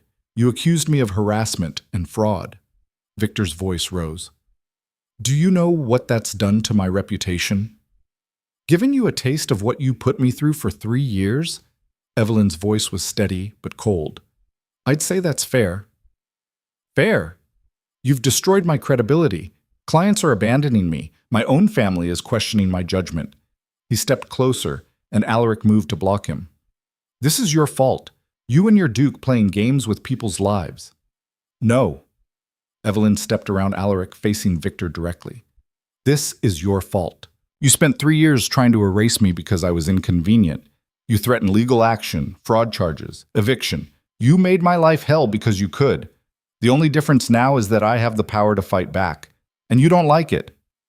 You're a nobody who got lucky. I'm someone who survived everything you threw at me and came out stronger." Evelyn's voice rang clear across the now silent ballroom. "You thought you could break me, Victor. You thought I'd just disappear like you wanted, but I didn't. I fought back. I built alliances. I proved I was worth more than your contempt. And now you're facing consequences for your own cruelty. That's not luck. That's justice." Victor's face went purple with rage. "You can't talk to me like this." "She can, actually." Alaric's voice cut in, dangerous and quiet.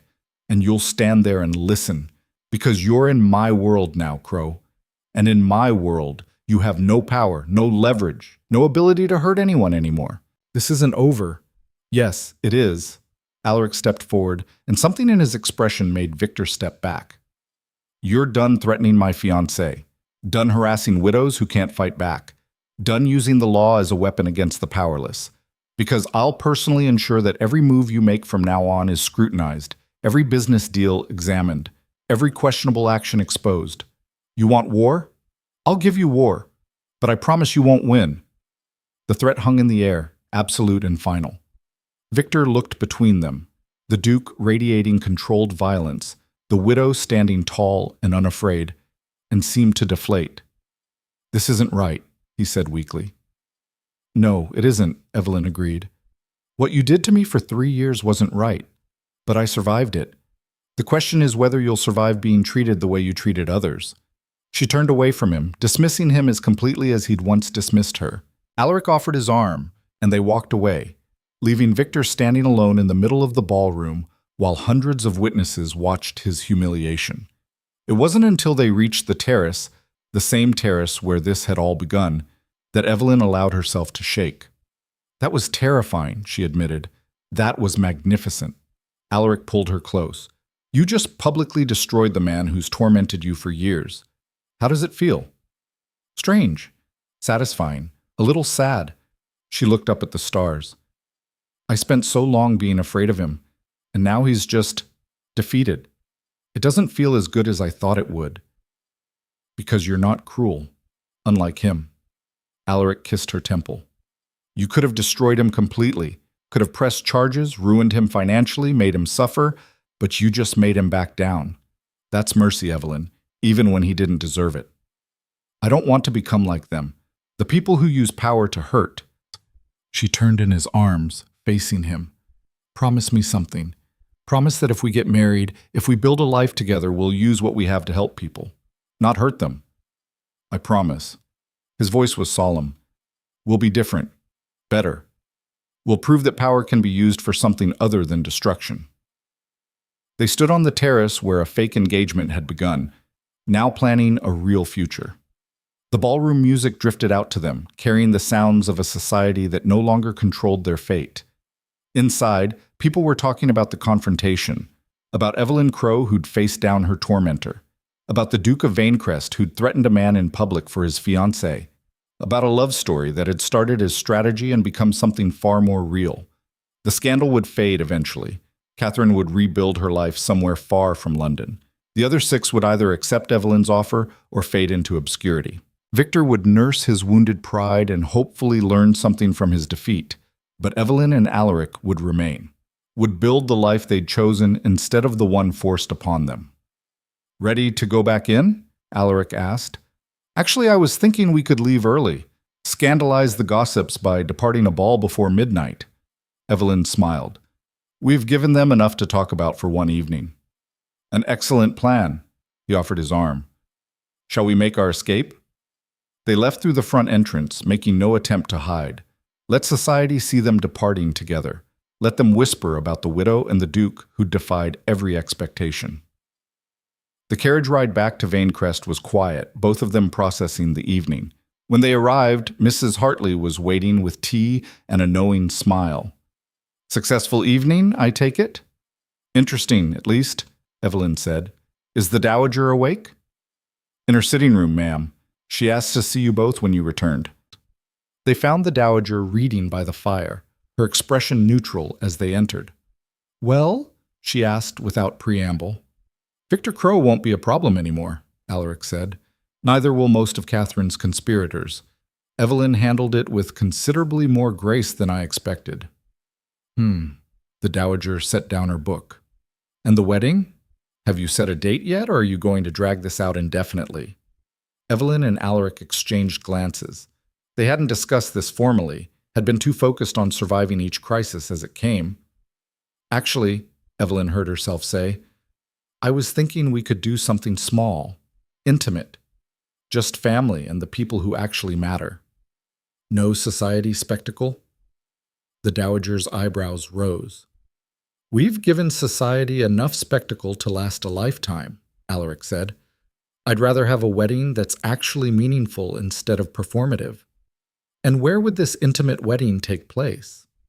Here, at Vanecrest. Evelyn moved to the window, looking out at the dark grounds. With the tenants and workers invited, the people who stood by me when everyone else wanted me destroyed. You want to marry my son surrounded by farmers and mill workers? The dowager's tone was unreadable. I want to marry him surrounded by people who value integrity over status. Yes. Evelyn turned to face her. If that offends you, I'm sorry, but it's what feels right. The dowager studied her for a long moment, then did something unexpected. She smiled. A real smile, not the mocking one she usually wore. You know what, Mrs. Crow? I think I'm starting to understand why my son chose you. You're either admirably principled or completely insane. Possibly both. She stood, smoothing her skirts. Very well. Have your unconventional wedding. Invite your farmers. Scandalize what's left of society. I'll even help plan it if you'll tolerate my input. You'll help? Evelyn couldn't hide her shock. Someone needs to ensure it's done properly, even if properly means something completely different than traditional. The dowager moved toward the door, pausing beside Evelyn. You've proven you're not the disaster I expected. That deserves acknowledgement. Welcome to the family, daughter.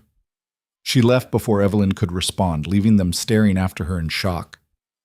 Did your mother just call me daughter? Evelyn asked. I think she did. Alaric pulled her close, laughing. This night keeps getting stranger. Strange, but good. Strange, but very, very good. The wedding took place 6 weeks later on a perfect summer day. They'd converted part of the grounds into an outdoor venue, with chairs arranged in a semicircle facing a flower-covered arch. No grand cathedral, no society spectacle. Just Vanecrest's gardens at their most beautiful, filled with the people who actually mattered. The tenants sat in the front rows, dressed in their finest. Mary Henderson wept openly as Evelyn walked down the aisle between them. The mill owner beamed. Workers who'd labored on the estate for decades witnessed their duke marrying someone who actually knew their names. Behind them, a carefully selected group of allies. Sarah Winters and her family. Pemberton and his legal team who'd saved Evelyn from false charges. Mrs. Hartley and the loyal household staff. Even Beatrice Wentworth, who'd accepted Evelyn's offer and spent the past month working on education initiatives for tenant children. And in the front row, looking supremely uncomfortable but present, the Dowager Duchess, wearing lavender silk and something that might have been approval.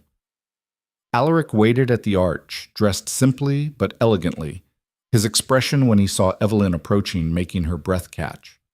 There was no performance in his face now, no strategic calculation, just pure, unfiltered love. The ceremony was brief and heartfelt. They'd written their own vows, discarding traditional promises for words that actually meant something. I promise to stand beside you, Evelyn said, her voice steady despite tears threatening. Through scandal and triumph, through society's judgment and our own doubts, I promise to be your partner, not your ornament, to challenge you when you're wrong and support you when you're right, to love you not for what you can give me, but for who you are when all the armor comes off.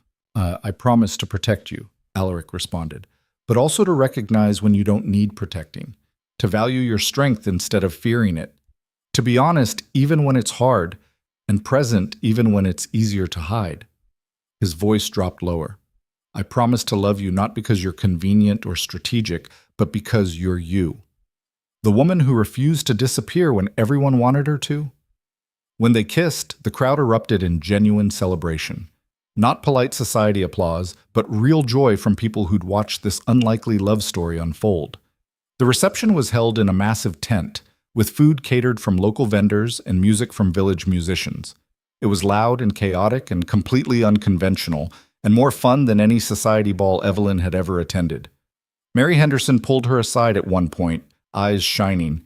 You did it, ma'am. You survived everything they threw at you and came out stronger. We did it, Evelyn corrected. I couldn't have survived without people like you standing by me. You gave us someone worth standing by. Mary squeezed her hand. That's rare among fine ladies. Don't forget it. Later, Evelyn found herself standing with the dowager near the edge of the tent, watching Alaric dance with one of the tenant children who'd begged for a turn with the Duke. He's different now, the dowager said quietly. Softer, happier. I spent years trying to mold him into what I thought he should be, but you let him be what he actually is. He did the same for me. Evelyn watched her husband. That word still felt strange and wonderful. Spin the giggling child. Saw what I could be instead of what society said I was. I was wrong about you. The Dowager's admission was quiet but genuine. I thought you were a disaster waiting to happen. A nobody who'd destroy everything we'd built. But you're not destroying, you're transforming, making this place better than it was. Does that mean you approve? It means I'm learning to. The Dowager's smile was wry. Though I reserve the right to still be difficult occasionally, someone has to keep you both from getting too comfortable. I wouldn't expect anything less. They stood together in companionable silence, watching the celebration. Two women who'd started as enemies, finding unexpected common ground in love for the same difficult man. As sunset painted the sky orange and gold, Alaric found Evelyn and pulled her into a dance. The musicians played something slow and romantic, and they swayed together while their guests watched with indulgent smiles. Happy? He murmured against her hair. Terrified, she admitted. Happy, but terrified. What if we can't sustain this? What if real life is harder than crisis? Then we'll figure it out together, same way we've figured out everything else. He pulled back enough to look at her. Evelyn, we survived false arrest, conspiracy, and my mother's breakfast interrogations. I think we can handle regular marriage problems. When you put it that way, I love you. He said it simply, openly, in front of everyone. Not strategically, not conveniently, just completely and permanently. I love you too. She rested her head against his chest, listening to his heartbeat. Even though you're impossible and arrogant and too used to getting your way. Even though you're stubborn and reckless and argue with duchesses. We're a disaster, aren't we? The best kind of disaster. He kissed the top of her head. The kind that changes everything. The music played on, the celebration continued into the evening, and Evelyn danced with her husband, her equal, her partner, her choice, while the people who'd stood by her through the worst celebrated this improbable, impossible, perfect, happy ending. She'd started this journey as the woman no one wanted, the invisible widow sitting alone at a wedding while society whispered, the desperate woman who'd said yes to a devil's bargain because she had nothing left to lose. Now she stood as the Duchess of Vanecrest, married to a man she actually loved, surrounded by people who valued her for who she was rather than what she represented. The transformation wasn't complete. There would still be battles ahead, still society judgment to weather, still work to do reforming the estate and proving herself worthy of this position. But the hardest part was over. She'd survived the fire and emerged not just intact but stronger. And as Alaric spun her under the darkening sky, both of them laughing, Evelyn realized something profound. She hadn't just survived, she'd won. Not the way society measured victory, through status or wealth or perfect propriety, but in ways that actually mattered. She'd found love. Real love. Messy and complicated, and worth every battle it took to reach it. She'd found purpose, using her position to help people who'd been ignored for too long. She'd found strength she never knew she possessed, forged in the fires of adversity and tempered by survival. She'd found home, not in a grand manner or a title, but in the man holding her and the community surrounding them. The woman who'd entered a garden as prey had become power, and the duke who'd feared love had learned that the greatest risk was the only thing worth fighting for. Their story had started as pretend, but it had become gloriously, messily, perfectly real. And as the first stars appeared overhead, Evelyn Vane, no longer Crow, no longer invisible, no longer afraid, danced with her husband, and knew that the best part of her story was just beginning. The game had ended, real life had begun, and it was more beautiful than any strategy could have planned.